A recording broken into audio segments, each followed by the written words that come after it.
ಜನೋನ್ನತ್ಯಭೂತ್ಯರ್ಪಕಾಯ क्षित्यामत्यल्पभृत्येष्वपि कुजनकृतोद्धत्यभूत्याजकाय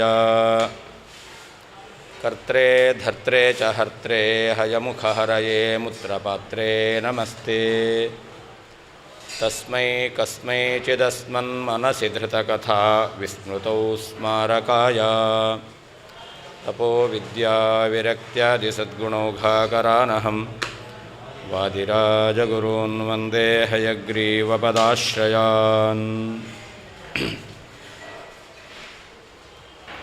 क्वचिद्भानत्वजातीये दोषजे व्यभिचारिणी सर्वत्र व्यभिचारित्व ಶಂಕಾಪಂಕೋಪಿ ನೋಚಿತಃ. ಹಿಂದೆ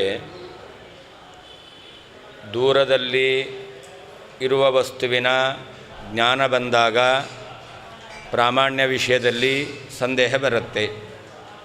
ಹಾಗೆ ಹತ್ತಿರದಲ್ಲಿರುವಂತಹ ವಸ್ತುವಿನ ಜ್ಞಾನ ಬಂದಾಗಲೂ ಅದೂ ಜ್ಞಾನ ಆಗಿದೆ, ಆ ಜ್ಞಾನದಲ್ಲಿಯೂ ಪ್ರಾಮಾಣ್ಯ ಸಂದೇಹ ಬರಲಿ ಅಂತ ಪ್ರಶ್ನೆ ಮಾಡಿತ್ತು. ಅದಕ್ಕೆ ಉತ್ತರವನ್ನು ಕೊಟ್ಟರು. ದೂರದಲ್ಲಿರುವಂತಹ ವಸ್ತುವಿನ ಜ್ಞಾನ ಬಂದಾಗ ದೂರಸ್ಥತ್ವ ಎಂಬತಕ್ಕಂತಹ ದೋಷ ಇದೆ. ಆದ್ದರಿಂದಾಗಿ ಆ ಜ್ಞಾನದ ಪ್ರಾಮಾಣ್ಯ ವಿಷಯದಲ್ಲಿ ಸಂದೇಹ ಎಂಬತಕ್ಕಂಥದ್ದು ಬರುತ್ತೆ. ಹತ್ತಿರದಲ್ಲಿರುವಂತಹ ವಸ್ತುವಿನ ಜ್ಞಾನ ಬಂದಾಗ ಆ ಜ್ಞಾನದಲ್ಲಿ ಜ್ಞಾನ ಬರಬೇಕಾದರೆ ದೂರಸ್ಥತ್ವ ಎಂಬತಕ್ಕಂತಹ ದೋಷ ಇಲ್ಲ. ಆದ್ದರಿಂದ ಆ ಜ್ಞಾನದಲ್ಲಿ ಪ್ರಾಮಾಣ್ಯ ಸಂದೇಹ ಎಂಬತಕ್ಕಂಥದ್ದು ಬರೋದಿಲ್ಲ ಅಂತ ಉತ್ತರವನ್ನು ಕೊಟ್ಟರು. ಅದಾದ ಮೇಲೆ ಇನ್ನೊಂದು ಹೇಳ್ತಾರೆ, ಒಂದು ವೇಳೆ ಜ್ಞಾನ ಆಗಿದೆ ಎಂಬುವಂತಹ ಕಾರಣದಿಂದ ದೂರದಲ್ಲಿರುವಂತಹ ವಸ್ತುವಿನ ಜ್ಞಾನ ಬಂದಾಗ ಅದು ಜ್ಞಾನ, ಹತ್ತಿರದಲ್ಲಿರುವಂತಹ ವಸ್ತುವಿನ ಜ್ಞಾನ ಬಂದಾಗ ಅದು ಜ್ಞಾನ. ಜ್ಞಾನ ಆಗಿದೆ ಅಂದ ಮಾತ್ರಕ್ಕೆ ನೀವು ದೋಷ ಎಂಬತಕ್ಕಂಥದ್ದು ಬರಲಿ ಅಂತ ಹೇಳ್ತೀರಾ ಅಂತಾದರೆ ಅದಕ್ಕೆ ಹೇಳ್ತಾರೆ, ದೋಷಜನ್ಯವಾಗಿರ್ತಕ್ಕಂತಹ ಜ್ಞಾನ ಎಂಬತಕ್ಕಂಥದ್ದು ಅದು ಪ್ರಾಮಾಣ್ಯ ವಿಷಯದಲ್ಲಿ ವ್ಯಭಿಚಾರವುಳ್ಳದ್ದಾಗಿರುತ್ತೆ. ದೂರದಲ್ಲಿರುವಂತಹ ವಸ್ತುವಿನ ಜ್ಞಾನ ಬಂದಾಗ ಅದು ದೋಷಜನ್ಯವಾದ ಜ್ಞಾನ. ಏಕೆ? ದೂರಸ್ಥತ್ವ ಎಂಬತಕ್ಕಂಥದ್ದು ದೋಷ. ಅಂದರೆ ದೋಷಜನ್ಯವಾದಂತಹ ಜ್ಞಾನ, ಆ ಜ್ಞಾನದಲ್ಲಿ ವ್ಯಭಿಚಾರ ಇದೆ. ಅಂದ್ರೇನರ್ಥ? ಜ್ಞಾನ ಎಂಬತಕ್ಕಂಥದ್ದು ಬಂದಿರುತ್ತೆ, ಜ್ಞಾನದಲ್ಲಿ ಪ್ರಾಮಾಣ್ಯ ಎಂಬತಕ್ಕಂಥದ್ದು ಇರೋದಿಲ್ಲ. ಹಾಗೇ ಹತ್ತಿರದಲ್ಲಿರ್ತಕ್ಕಂತಹ ವಸ್ತುವಿನ ಜ್ಞಾನ ಎಂಬತಕ್ಕಂಥದ್ದು ಬಂದಿದೆ, ಇದು ಜ್ಞಾನ ಆಗಿದೆ. ಅದರಿಂದ ಇಲ್ಲಿಯೂ ಕೂಡ ಪ್ರಾಮಾಣ್ಯ ಎಂಬತಕ್ಕಂಥದ್ದು ಇಲ್ಲ ಅಂತಾಗಬಹುದು ಎಂಬತಕ್ಕಂತಹ ಈ ರೀತಿಯಾದ ಆಕ್ಷೇಪ ಎಂಬತಕ್ಕಂಥದ್ದು ಸರಿಯಲ್ಲ. ಯಾಕೆ ಅನ್ನೋದಕ್ಕೆ ಮುಂದಿನ ಶ್ಲೋಕದಲ್ಲಿ ಉದಾಹರಣೆಯನ್ನು ಕೊಡ್ತಾರೆ, ಯಾಕೆ ಸರಿಯಲ್ಲ ಅಂತ. ಒಂದು ಕಡೆಯಲ್ಲಿ ದೋಷ ಇದ್ದಾಗ ಜ್ಞಾನವು ಪ್ರಾಮಾಣ್ಯದ ಸಂದೇಹವುಳ್ಳದ್ದಾಗಿದೆ ಅಂತಾದ ಮಾತ್ರಕ್ಕೆ ಎಲ್ಲೆಲ್ಲಿ ಜ್ಞಾನ ಬಂದಿದೆಯೋ ಅಲ್ಲಿ ಎಲ್ಲ ಕಡೆಯಲ್ಲಿಯೂ ಜ್ಞಾನದಲ್ಲಿ ಪ್ರಾಮಾಣ್ಯ ವಿಷಯದಲ್ಲಿ ಸಂದೇಹ ಎಂಬತಕ್ಕಂಥದ್ದು ಬರುತ್ತೆ ಅಂತ ಹೇಳ್ತಕ್ಕಂಥದ್ದು ಸರಿಯಲ್ಲ ಅಂತ ಹೇಳ್ತಾರೆ. ಯಾಕೆ ಅಂತ ಮುಂದೆ ಹೇಳ್ತಾರೆ.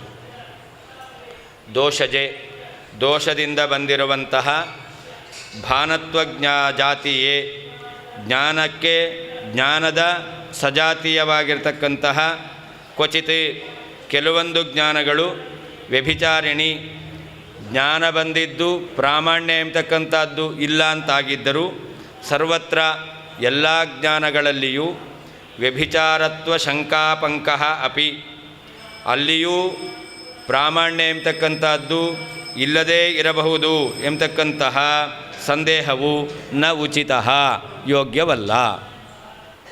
ದೋಷಜೆ, ದೋಷದಿಂದ ಬಂದಿರುವಂತಹ ಭಾನತ್ವ ಜಾತಿಯೇ, ಜ್ಞಾನ ಎಂಬುವಂತಹ ಧರ್ಮವನ್ನು ಹೊಂದಿರುವಂತಹ ಕ್ವಚಿತ್ ಕೆಲವೊಂದು ಜ್ಞಾನಗಳಲ್ಲಿ ಜ್ಞಾನಗಳು ವ್ಯಭಿಚಾರಿಣಿ, ಜ್ಞಾನ ಬಂದು ಪ್ರಾಮಾಣ್ಯ ಎಂಬತಕ್ಕಂಥದ್ದು ಇಲ್ಲ ಅಂತಾದರೆ, ಜ್ಞಾನ ಬಂದಿದೆ ವಸ್ತು ಇಲ್ಲ ಅಂತಾದರೂ, ಸರ್ವತ್ರ ಎಲ್ಲ ಜ್ಞಾನಗಳಲ್ಲಿಯೂ ವ್ಯಭಿಚಾರಿತ್ವ ಶಂಕಾಪಂಕಃ ಅಪಿ, ಜ್ಞಾನ ಇದೆ ಅಲ್ಲಿಯೂ ಪ್ರಾಮಾಣ್ಯ ಇದೆಯೋ ಇಲ್ಲವೋ, ವಸ್ತು ಇದೆಯೋ ಇಲ್ಲವೋ ಎಂಬತಕ್ಕಂತಹ ಸಂದೇಹವು ನ ಉಚಿತ ಯೋಗ್ಯವಲ್ಲ.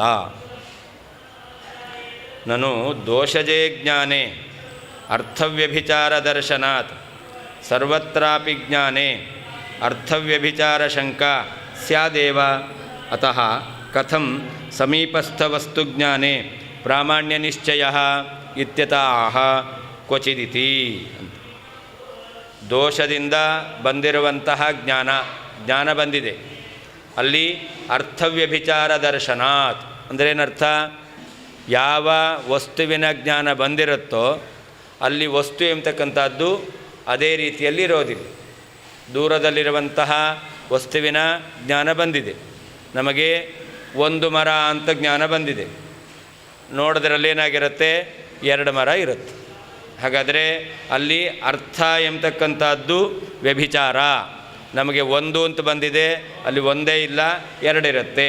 ಆದ್ದರಿಂದ ಜ್ಞಾನ ಎಂಬತಕ್ಕಂಥದ್ದು ಒಂದು ಎಂಬುದಾಗಿ ವಸ್ತುವನ್ನು ವಿಷಯೀಕರಿಸ್ತಾ ಇದೆ. ನಾವು ಹತ್ತಿರ ಹೋಗಿ ನೋಡಿದಾಗ 1 ಮರ ಇರಲ್ಲ, 2 ಮರ ಇರುತ್ತೆ. ಹಾಗಾದರೆ ಜ್ಞಾನ ಎಂಬತಕ್ಕಂಥದ್ದು ಅರ್ಥವನ್ನು ಪದಾರ್ಥವನ್ನು ಹೇಗಿದೆಯೋ ಹಾಗೇ ಗ್ರಹಣ ಮಾಡಲಿಲ್ಲ. ಇದನ್ನೇ ಅರ್ಥವ್ಯಭಿಚಾರ ಎಂಬುದಾಗಿ ಹೇಳ್ತಾರೆ. ಆಗ ಜ್ಞಾನದಲ್ಲಿ ಪ್ರಾಮಾಣ್ಯ ಎಂಬತಕ್ಕಂಥದ್ದು ಇರೋದಿಲ್ಲ. ಇದನ್ನೇ ಜ್ಞಾನದ ಪ್ರಾಮಾಣ್ಯದಲ್ಲಿ ಸಂದೇಹ ಎಂಬುದಾಗಿ ಹೇಳ್ತಾರೆ. ಆದ್ದರಿಂದ ಸರ್ವತ್ರಾಪಿ ಜ್ಞಾನೇ ವ್ಯಭಿಚಾರಿ ಶಂಕಾ ಸ್ಯಾದೇವ, ಎಲ್ಲೆಲ್ಲಿ ಜ್ಞಾನ ಬರುತ್ತೋ ಅಲ್ಲಿ ಎಲ್ಲ ಕಡೆಯಲ್ಲಿಯೂ ಕೂಡ ಜ್ಞಾನ ಬಂದಿದೆ, ವಸ್ತು ಎಂಬತಕ್ಕಂಥದ್ದು ಹಾಗೇ ಇರಬೇಕು ಅಂತಿಲ್ಲ ಎಂಬತಕ್ಕಂತಹ ಸಂದೇಹ ಎಂಬತಕ್ಕಂಥದ್ದು ಬರುತ್ತೆ. ಆದ್ದರಿಂದ ಏನು? ಅತಃ ಕಥಂ ಸಮೀಪಸ್ಥ ವಸ್ತು ಜ್ಞಾನೇ ಪ್ರಾಮಾಣ್ಯ ನಿಶ್ಚಯ, ಹತ್ತಿರದಲ್ಲಿರುವಂತಹ ವಸ್ತುವಿನ ಜ್ಞಾನ ಬಂದಾಗ ಆ ವಸ್ತು ಅದೇ ವಸ್ತು ಆಗಿದೆ, ಆ ಜ್ಞಾನ ಪ್ರಮಾಣವಾಗಿದೆ ಎಂಬುದಾಗಿ ನಿಶ್ಚಯ ಮಾಡಲಿಕ್ಕೆ ಹೇಗೆ ಸಾಧ್ಯ? ಯಾಕೆ? ಹತ್ತಿರದಲ್ಲಿರುವಂತಹ ವಸ್ತುವಿನ ಜ್ಞಾನ ಬಂದಾಗ ಅದು ಜ್ಞಾನ ಆಗಿದೆ, ದೂರದಲ್ಲಿರುವಂತಹ ವಸ್ತುವಿನ ಜ್ಞಾನ ಬಂದಾಗ ಅದು ಜ್ಞಾನ ಆಗಿದೆ. ಹಾಗಾದರೆ 2 ಜ್ಞಾನ, 2ರಲ್ಲಿಯೂ ಕೂಡ ಜ್ಞಾನತ್ವ ಎಂಬುವಂತಹ ಸಮಾನ ಧರ್ಮ ಇದೆ. ಜ್ಞಾನತ್ವ ಎಂಬುವಂತಹ ಧರ್ಮವನ್ನು ಹೊಂದಿರುವ ದೂರದಲ್ಲಿರುವಂತಹ ವಸ್ತುವಿನ ಜ್ಞಾನ ಅದು ಅಪ್ರಮಾಣವಾಗಿದೆ. ಆದ್ದರಿಂದ ಹತ್ತಿರದಲ್ಲಿರುವಂತಹ ವಸ್ತುವಿನ ಜ್ಞಾನ ಬಂದಾಗ ಅದು ಜ್ಞಾನ, ಆದ್ದರಿಂದ ಆ ಜ್ಞಾನದಲ್ಲಿಯೂ ಅಪ್ರಾಮಾಣ್ಯ ಶಂಕ ಎಂಬತಕ್ಕಂಥದ್ದು ಬರಬಹುದಲ್ಲ. ಆದ್ದರಿಂದ ಪ್ರಾಮಾಣ್ಯ ನಿಶ್ಚಯ ಹೇಗೆ ಅಂತ ಪ್ರಶ್ನೆ ಬಂದರೆ ಅದಕ್ಕೆ ಉತ್ತರ ಕೊಡ್ತಾ ಇದ್ದಾರೆ ಕ್ವಚಿತ್ ಎಂಬತಕ್ಕಂತಹ ಶ್ಲೋಕದಿಂದ. ಸರ್ವತ್ರ ದೋಷ ಅಜನ್ಯೇ ಅತಯೇವ ಅವ್ಯಭಿಚಾರಿಣಿ ಚ ಜ್ಞಾನೇ. ಯಾವ ಜ್ಞಾನವು ದೋಷಜನ್ಯ ಅಲ್ಲವೋ, ದೋಷಜನ್ಯ ಅಲ್ಲ ಅಂತಂದರೆ ಏನರ್ಥ? ಅವ್ಯಭಿಚಾರಿಣಿ, ವಸ್ತು ಇರುತ್ತೆ, ವಸ್ತು ಹೇಗಿದೆಯೋ ಹಾಗೆ ವಸ್ತುವನ್ನು ಜ್ಞಾನವು ವಿಷೀಕರಿಸಿರುತ್ತೆ. ಅಂತಹ ಜ್ಞಾನದಲ್ಲಿಯೂ ದೋಷ ಇರಬಹುದು, ಅಪ್ರಾಮಾಣ್ಯ ಇರಬಹುದು ಎಂಬುದಾಗಿ ಶಂಕೆ ಮಾಡತಕ್ಕಂಥದ್ದು ಸರಿಯಲ್ಲ. ದೋಷ ಅಜನ್ಯ, ದೋಷದಿಂದ ಹುಟ್ಟದೇ ಇರತಕ್ಕಂತಹ ಜ್ಞಾನದಲ್ಲಿ ವಸ್ತು ಎಂಬತಕ್ಕಂಥದ್ದು ಹೇಗೆ ತಿಳಿದು ಬರುತ್ತೋ ಹಾಗೇ ಇರುತ್ತೆ.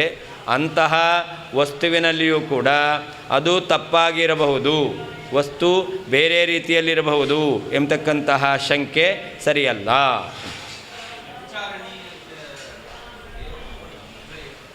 ಎರಡು ಮರ ಇರುತ್ತೆ ದೂರದಲ್ಲಿ, ಒಂದು ಅಂತ ಕಾಣಿಸುತ್ತೆ, ಹಾಗಾದರೆ ಇರೋದು 2, ಹೇಗಿದೆಯೋ ಹಾಗೆ ಗ್ರಹಿಸಲಿಲ್ಲ, ಅದನ್ನೇ ವ್ಯಭಿಚಾರ ಅಂತ ಹೇಳ್ತಾರೆ. ಏನು? ವ್ಯಭಿಚಾರ ಅಂದರೆ ಇನ್ನೊಂದು ರೀತಿಯಲ್ಲಿ ಹೇಳ್ತಾರೆ, ಎಲ್ಲಿ ಹೇತು ಇದ್ದು ಸಾಧ್ಯ ಎಂಬತಕ್ಕಂಥದ್ದಿಲ್ವೋ ಇದನ್ನು ವ್ಯಭಿಚಾರ ಅಂತ ಹೇಳ್ತಾರೆ. ಪ್ರಕೃತದಲ್ಲಿ ಒಂದು ಅನುಮಾನ ಪ್ರಯೋಗ ಮಾಡ್ತಾರೆ, ತಪ್ಪಾದ ಅನುಮಾನ. ಪರ್ವತಃ ಧೂಮವಾನ್ ವನ್ನೇಹೇ ಅಂತ. ಪರ್ವತ ವನ್ಯಮಾನ್ ಧೂಮಾತ್ ಅನ್ನೋದು ಸರಿಯಾದ ಅನುಮಾನ. ಆದರೆ ಪರ್ವತಃ ಧೂಮವಾನ್ ವನ್ನೇಹೇ ಅಂತ ಈ ರೀತಿಯಲ್ಲಿ ಯುಕ್ತಿಯನ್ನು ಅನುಮಾನವನ್ನು ಪ್ರಯೋಗ ಮಾಡಿದ್ರೆ ಆಗ ಈ ಅನುಮಾನಕ್ಕೆ ವ್ಯಭಿಚಾರ ದೋಷ ಅಂತ. ಯಾಕೆ ಅಂತಂದರೆ ವನ್ಹಿ ಎಂಬತಕ್ಕಂಥದ್ದು ಕಾದ ಕಬ್ಬಿಣದಲ್ಲಿ ಇದೆ, ಅಯೋಗೋಲಕ ಅಂತ ಹೇಳ್ತಾರೆ. ಕಾದ ಕಬ್ಬಿಣದಲ್ಲಿ ಬೆಂಕಿ ಇದೆ, ಅಲ್ಲೇನಿಲ್ಲ, ಹೊಗೆ ಇಲ್ಲ. ಹಾಗಾದರೆ ಹೇತು ಇದೆ, ಹೊಗೆ ಇಲ್ಲ, ಸಾಧ್ಯ ಇಲ್ಲ. ಇದನ್ನು ವ್ಯಭಿಚಾರ ಅಂತ ಹೇಳ್ತಾರೆ. ಹಾಗೆ ಎಲ್ಲಿ ಜ್ಞಾನ ಎಂಬತಕ್ಕಂಥದ್ದು ಒಂದು ಅಂತ ಬರುತ್ತೋ ಆ ವಸ್ತುವಿನಲ್ಲಿ ಏಕತ್ವ ಇರಬೇಕು. ಜ್ಞಾನವು ಏಕತ್ವವನ್ನು ಗ್ರಹಿಸಿದೆ. ಆದರೆ ಆ ಜ್ಞಾನದಲ್ಲಿ ಏಕತ್ವ ಗ್ರಹಣ ಆಗಿದ್ದರೂ ಕೂಡ ಹತ್ತಿರದಲ್ಲಿ ಹೋಗಿ ನೋಡಿದಾಗ ಏಕತ್ವ ಅನ್ನೋದು ಇರೋದಿಲ್ಲ.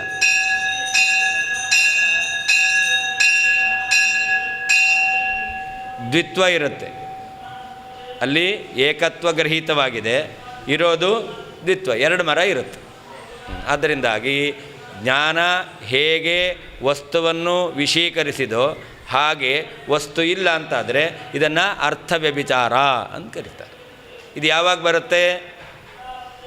ದೋಷದಿಂದ ಜ್ಞಾನ ಬಂದಾಗ ಅರ್ಥದಲ್ಲಿ ವ್ಯಭಿಚಾರ ಎಂಬತಕ್ಕಂಥದ್ದು ಇರುತ್ತೆ. ವಸ್ತು ಅದೇ ರೀತಿಯಲ್ಲಿ ಇರೋದಿಲ್ಲ. ಹಾಗೆ ಇನ್ನೊಂದು ನಿನ್ನೆ ಉದಾಹರಣೆ ಹೇಳಿದ್ರಲ್ಲ, ದೂರದಲ್ಲಿ ನೋಡಿದಂಥ ವಸ್ತು ಸಣ್ಣದಾಗಿ ಕಾಣಿಸುತ್ತೆ, ಆದರೆ ಆ ವಸ್ತು ಏನದಾಗಿ ದೊಡ್ಡದಾಗಿರುತ್ತೆ. ಹಾಗಾದರೆ ವಸ್ತುವಿನಲ್ಲಿರ್ತಕ್ಕಂತಹ ಸಹಜವಾದ ಧರ್ಮ ಸ್ಥೂಲತ್ವ, ಆದರೆ ನಾವು ದೂರದಿಂದ ನೋಡಿದಾಗ ಅಣುತ್ವ ಕಾಣುತ್ತೆ. ಹಾಗಾದರೆ ವಸ್ತುವಿನಲ್ಲಿರುವಂತಹ ಸರಿಯಾದ ಧರ್ಮ ಅದು ತಪ್ಪಾಗಿ ಗೃಹೀತವಾಯಿತು. ಇದನ್ನೇ ವ್ಯಭಿಚಾರ ಅಂತ ಕರೀತಾರೆ. ಜ್ಞಾನದಲ್ಲಿ ಅಣುತ್ವ ಕಂಡು ಬರ್ತಾ ಇದೆ, ವಸ್ತುವಿನಲ್ಲಿ ಸ್ಥೂಲತ್ವ ಇದೆ. ಅದರಿಂದ ಆ ವಸ್ತುವಿನಲ್ಲಿ ಜ್ಞಾನದಲ್ಲಿ ಗೃಹೀತವಾದ ಅಣುತ್ವ ಇರದೇ ಇರೋದರಿಂದಾಗಿ ಅಲ್ಲಿ ಅರ್ಥ ವ್ಯಭಿಚಾರ ಅಂತ ಹೇಳ್ತಾರೆ. ಅರ್ಥಾಪತ್ತಿ ಅಂದರೆ ಅದೊಂದು ಯುಕ್ತಿ. ಇವನು ರಾತ್ರಿ ಊಟ ಮಾಡ್ತಾನೆ, ಯಾಕೆ ಅಂತಂದರೆ ಬೆಳಗ್ಗೆ ಊಟ ಮಾಡಲ್ಲ, ಆದರೆ ದಪ್ಪವಾಗಿದ್ದಾನೆ. ಈಗ ಬೆಳಿಗ್ಗೆ ಊಟ ಮಾಡಲ್ಲ, ದಪ್ಪವಾಗಿದ್ದಾನೆ ಅಂತ ಹೇಳಿದಾಗ ನಾವೇನು ಸಿದ್ಧ ಮಾಡ್ತೇವೆ? ಹಾಗಾದರೆ ಯಾರಿಗೂ ಗೊತ್ತಾಗದಾಗೆ ರಾತ್ರಿ ಕದ್ಕೊಂಡು ತಿಂತಾನೆ ಅಂತ. ಇದೇ ಅರ್ಥಾಪತ್ತಿ ಅಂತ ಹೇಳೋದು. ಅನುಮಾನತ್ವ ಜಾತೀಯೇ ದೋಷಜೇ ವ್ಯಭಿಚಾರಿಣಿ ಕಿಂ ಪ್ರಾಮಾಣ್ಯಾನುಮಾನಾಚ್ಚ ತಚ್ಛಂಕಿ ತ್ವಂ ನಿವರ್ತಸೆ. ದೋಷಜನ್ಯವಾದ ಜ್ಞಾನ ಅಲ್ಲದಿದ್ದರೂ ಕೂಡ ಆ ಜ್ಞಾನದಲ್ಲಿಯೂ ಪ್ರಾಮಾಣ್ಯ ಸಂದೇಹ, ಅರ್ಥ ವ್ಯಭಿಚಾರ, ಶಂಕೆ ಬರಬಾರದು ಅಂತ ಹೇಳಿದೆವು. ಬರುತ್ತೆ ಅಂತಾದರೆ ಅದು ಜ್ಞಾನ. ದೋಷಜನ್ಯವಾದದ್ದು ಜ್ಞಾನ. ಹತ್ತಿರದಲ್ಲಿ ಇರುವಂತಹ ವಸ್ತುವನ್ನು ನೋಡಿದಾಗ ಬಂದಿರತಕ್ಕಂಥದ್ದು ಜ್ಞಾನ. ಅಂದರೆ ಎರಡೂ ಜ್ಞಾನ ಆಗಿದೆ. ಆದ್ದರಿಂದಾಗಿ ಆ ಜ್ಞಾನದಲ್ಲಿಯೂ ವಸ್ತು ಹಾಗೆ ಇದೆಯೋ ಇಲ್ಲವೋ ಎಂಬತಕ್ಕಂತಹ ಸಂದೇಹ ಬರುತ್ತೆ ಅಂತಾದರೆ, ಈಗ ತಾನೇ ಹೇಳ್ತಲ್ಲ, ಪರ್ವತಃ ಧೂಮವಾನ್ ವನ್ನೇಹೇ, ಇದನ್ನೇನಂತ ಕರೀತಾರೆ? ಅನುಮಾನ ಅಂತ ಕರೀತಾರೆ. ಆದರೆ ಇದೇನು ಅನುಮಾನಾಭಾಸ, ಇದು ಸರಿಯಾದ ಅನುಮಾನ ಅಲ್ಲ. ಈ ಅನುಮಾನದಲ್ಲಿ ಏನು ಕಂಡಿದೆ? ವ್ಯಭಿಚಾರ ಎಂಬತಕ್ಕಂತಹ ದೋಷ ಇದೆ. ಆದ್ದರಿಂದ ಒಂದು ಅನುಮಾನದಲ್ಲಿ ದೋಷ ಕಂಡಿರೋದ್ರಿಂದ ಅವ್ರು ಹೇಳ್ತಾರಲ್ಲ, ಅನಭ್ಯಾಸ ದಶಾಪನ್ನ ಜ್ಞಾನ ಪ್ರಾಮಾಣ್ಯಂ ಪರತಃ ಪ್ರಮೀಯತೆ ಪರತಃ ಜ್ಞಾಯತೆ ಸಾಂಶಯಿಕತ್ವಾತ್ ಅಂತ ಹೇಳ್ತಾರೆ. ಈ ಅನುಮಾನದಲ್ಲಿಯೂ ಕೂಡ ದೋಷ ಇದೆ ಅಂತ ಅಪ್ರಮಾಣ ಎಂಬುದಾಗಿ ಶಂಕೆ ಬರಬೇಕಾದೀತು. ಅವ್ರು ಹೇಳ್ತಾರೆ, ಅನಭ್ಯಾಸ ದಶಾಪನ್ನ ಜ್ಞಾನ ಪ್ರಾಮಾಣ್ಯವು ಅದು ಪರತಃ ಜ್ಞಾಯತೆ ಅಂತ. ಪರತಃ ಜ್ಞಾಯತೆ ಅಂದರೆ ಏನರ್ಥ? ಸಮರ್ಥ ಪ್ರವೃತ್ತಿ ಜನಕ ಆಗಿದೆ ಅಂತಾದರೆ ಅದು ಪ್ರಮಾಣವಾಗಿರುತ್ತೆ ಅಂತ ಅವರು ಪ್ರಾಮಾಣ್ಯವನ್ನು ಪರತಃ ಎಂಬುದಾಗಿ ಅನುಮಾನದಿಂದ ಸಾಧನೆ ಮಾಡ್ತಾರೆ. ಆ ಅನುಮಾನವು ಏನಾಗಿದೆ? ಅನುಮಾನ ಆಗಿದೆ. ಹಾಗಾದರೆ ಪರ್ವತಃ ಧೂಮವಾನ್ ವನ್ನೇಹ ಎಂಬತಕ್ಕಂಥದ್ದು ಅನುಮಾನ, ಪ್ರಾಮಾಣ್ಯಂ ಪರತಃ ಜ್ಞಾಯತೆ ಎಂಬತಕ್ಕಂಥದ್ದು ಕೂಡ ಅನುಮಾನ ಆಗಿದೆ. ಹಾಗಾದರೆ ಪರ್ವತಃ ಧೂಮವಾನ್ ವನ್ನೇಹ ಎಂಬತಕ್ಕಂಥ ಅನುಮಾನದಲ್ಲಿ ದೋಷ ಇರೋದರಿಂದಾಗಿ ನೀವು ಯಾವ ಅನುಮಾನದಿಂದ ಪ್ರಾಮಾಣ್ಯವನ್ನು ಪರತಃ ಎಂಬುದಾಗಿ ಸಾಧನೆ ಮಾಡ್ತಾ ಇದ್ದೀರೋ ಆ ಪರತಸ್ತ್ವ ಸಾಧನೆ ಮಾಡ್ತಕ್ಕಂತಹ ಅನುಮಾನದಲ್ಲಿಯೂ ಕೂಡ ಪ್ರಾಮಾಣ್ಯ ಸಂದೇಹ ಬರಬೇಕಾದೀತು. ಒಂದು ವೇಳೆ ಪ್ರಾಮಾಣ್ಯವನ್ನು ಪರತಃ ಎಂಬುದಾಗಿ ಸಾಧನೆ ಮಾಡ್ತಕ್ಕಂತಹ ಅನುಮಾನದಲ್ಲಿ ಪ್ರಾಮಾಣ್ಯ ಸಂದೇಹ ಬಂತು ಅಂತಂದರೆ ಆಗ ಪರತಸ್ತ್ವವನ್ನು ಅನುಮಾನದಿಂದ ಸಾಧನೆ ಮಾಡಲಿಕ್ಕೆ ಬಾರದೇ ಹೋಗಬೇಕಾದೀತು. ಎಲ್ಲ ಜ್ಞಾನದಲ್ಲಿಯೂ ಪ್ರಾಮಾಣ್ಯ ಸಂದೇಹ ಬರುತ್ತೆ. ಹಾಗಾದರೆ ನೀವು ಜ್ಞಾನ ಅದರಿಂದಾಗಿ ಅಲ್ಲಿ ಪ್ರಾಮಾಣ್ಯ ಸಂದೇಹ ಬರುತ್ತೆ ಅಂತಾದರೆ ಒಂದು ಅನುಮಾನದಲ್ಲಿ ದೋಷ ಇರೋದರಿಂದ ಇನ್ನೊಂದು ಅನುಮಾನದಲ್ಲಿಯೂ ಕೂಡ ದೋಷದ ಶಂಕೆ ಎಂಬತಕ್ಕಂಥದ್ದು ಬರಬೇಕಾದೀತು. ಅಂದರೆ ನಿಮ್ಮ ಪ್ರಕಾರ ಪ್ರಾಮಾಣ್ಯವು ಪರತಃ ಜ್ಞಾಯತೆ ಎಂಬುದಾಗಿ ಏನು ಅನುಮಾನದಿಂದ ನೀವು ಸಾಧನೆ ಮಾಡ್ತಾ ಇದ್ದೀರಾ ಅದು ಅನುಮಾನ. ಆದ್ದರಿಂದ ಬೇರೆ ಅನುಮಾನಗಳಲ್ಲಿ ಪ್ರಾಮಾಣ್ಯ ಸಂದೇಹ ಇರೋದರಿಂದ ನೀವು ಹೇಳುವಂತಹ ಪ್ರಾಮಾಣ್ಯಂ ಪರತಃ ಎಂಬುದಾಗಿ ಸಾಧನೆ ಮಾಡ್ತಕ್ಕಂತಹ ಅನುಮಾನದಲ್ಲಿಯೂ ಕೂಡ ಪ್ರಾಮಾಣ್ಯ ಸಂದೇಹ ಎಂಬತಕ್ಕಂಥದ್ದು ಬರಬೇಕಾದೀತು. ಆದ್ದರಿಂದಾಗಿ ಪ್ರಾಮಾಣ್ಯಂ ಪರತಃ ಎಂಬುದಾಗಿ ನಿಮಗೆ ಸಾಧನೆ ಮಾಡಲಿಕ್ಕೆ ಸಾಧ್ಯವಾಗದೇ ಹೋಗಬೇಕಾದೀತು ಅಂತ ಹೇಳ್ತೇವೆ. ದೋಷಜೆ ದೋಷದಿಂದ ಬಂದಿರುವಂತಹ ಅನುಮಾನತ್ವ ಜಾತಿಯೇ, ಅನುಮಾನತ್ವ ಎಂಬತಕ್ಕಂತಹ ಧರ್ಮವುಳ್ಳಂತಹ ವ್ಯಭಿಚಾರಿಣಿ, ಅರ್ಥ ವ್ಯಭಿಚಾರಿಯಾಗುತ್ತಿರಲು ತಚ್ಛಂಕಿ ಎಲ್ಲ ಅನುಮಾನಗಳು ದೋಷ ಉಳ್ಳದ್ದು, ಅರ್ಥ ವ್ಯಭಿಚಾರವುಳ್ಳದ್ದು ಎಂಬುದಾಗಿ ಶಂಕೆಯನ್ನು ಮಾಡುವ ತ್ವಂ ನೀನು, ಪ್ರಾಮಾಣ್ಯ ಅನುಮಾನಾಚ್ಚ ಪ್ರಾಮಾಣ್ಯವನ್ನು ಪರತಃ ಎಂಬುದಾಗಿ ಸಾಧನೆ ಮಾಡ್ತಕ್ಕಂತಹ ಅನುಮಾನದಿಂದಲೂ ಕೂಡ ನಿವರ್ತಸೆ ಕಿಂ ಹಿಂಜರಿಯುತ್ತೀಯೇನು. ದೋಷಜೆ ದೋಷದಿಂದ ಹುಟ್ಟಿರುವಂತಹ ಅನುಮಾನತ್ವ ಜಾತಿಯೇ, ಅನುಮಾನತ್ವ ಎಂಬತಕ್ಕಂತಹ ಧರ್ಮವನ್ನು ಹೊಂದಿರತಕ್ಕಂತಹ ಅನುಮಾನವು ವ್ಯಭಿಚಾರಿಣಿ ಅರ್ಥ ವ್ಯಭಿಚಾರಿ ಆಗಿದ್ದಾಗ ತಚ್ಛಂಕಿ ಆ ಅನುಮಾನ ಎಲ್ಲವೂ ಕೂಡ ಅರ್ಥವ್ಯಭಿಚಾರಿ ಆಗಿರಬೇಕು ಎಂಬುದಾಗಿ ಆ ಶಂಕೆ ಮಾಡ್ತಕ್ಕಂತಹ ತ್ವಂ ನೀನು, ಪ್ರಾಮಾಣ್ಯ ಅನುಮಾನಾಚ್ಚ ಪ್ರಾಮಾಣ್ಯಂ ಪರತಃ ಎಂಬುದಾಗಿ ಸಾಧನೆ ಮಾಡ್ತಕ್ಕಂತಹ ಅನುಮಾನದಿಂದಲೂ ಕೂಡ ನಿವರ್ತಸೆ ಕಿಂ ನೀನು ದೂರ ಸರಿಯುತ್ತೇನು, ಅರ್ಥಾತ್ ಆ ಅನುಮಾನಕ್ಕೂ ಪ್ರಾಮಾಣ್ಯವನ್ನು ಒಪ್ಪೋದಿಲ್ವೇನು. ಅನುಮಾನ ಅಂತಾಗಿದ್ದರೂ ಪ್ರಾಮಾಣ್ಯಂ ಪರತಃ ಎಂಬುದಾಗಿ ಸಾಧನೆ ಮಾಡ್ತಕ್ಕಂತಹ ಅವರ ಅನುಮಾನಕ್ಕೆ ಅವರು ಪ್ರಾಮಾಣ್ಯ ಸಂದೇಹ ಇಲ್ಲ, ಪ್ರಾಮಾಣ್ಯ ನಿಶ್ಚಯವಾಗಿದೆ ಅಂತ ಹೇಳ್ತಾರೆ. ಹಾಗಾದರೆ ಅದು ಅನುಮಾನ ಆಗಿದೆ. ಒಂದು ಅನುಮಾನ ಅಪ್ರಮಾಣ, ಆದ್ದರಿಂದ ಅನುಮಾನತ್ವ ಧರ್ಮ ಈ ಅನುಮಾನದಲ್ಲಿರೋದ್ರಿಂದ ಇದು ಕೂಡ ಅಪ್ರಮಾಣ ಅಂತಾಗಬೇಕಾದೀತು. ನೀನು ಪ್ರಾಮಾಣ್ಯವನ್ನು ಪರತಃ ಎಂಬುದಾಗಿ ಸಾಧನೆ ಮಾಡ್ತಾ ಇದೆಯಲ್ಲ ಅದನ್ನು ಬಿಡ್ತೀಯೇನು ಅಂತ ಕೇಳ್ತಾರೆ.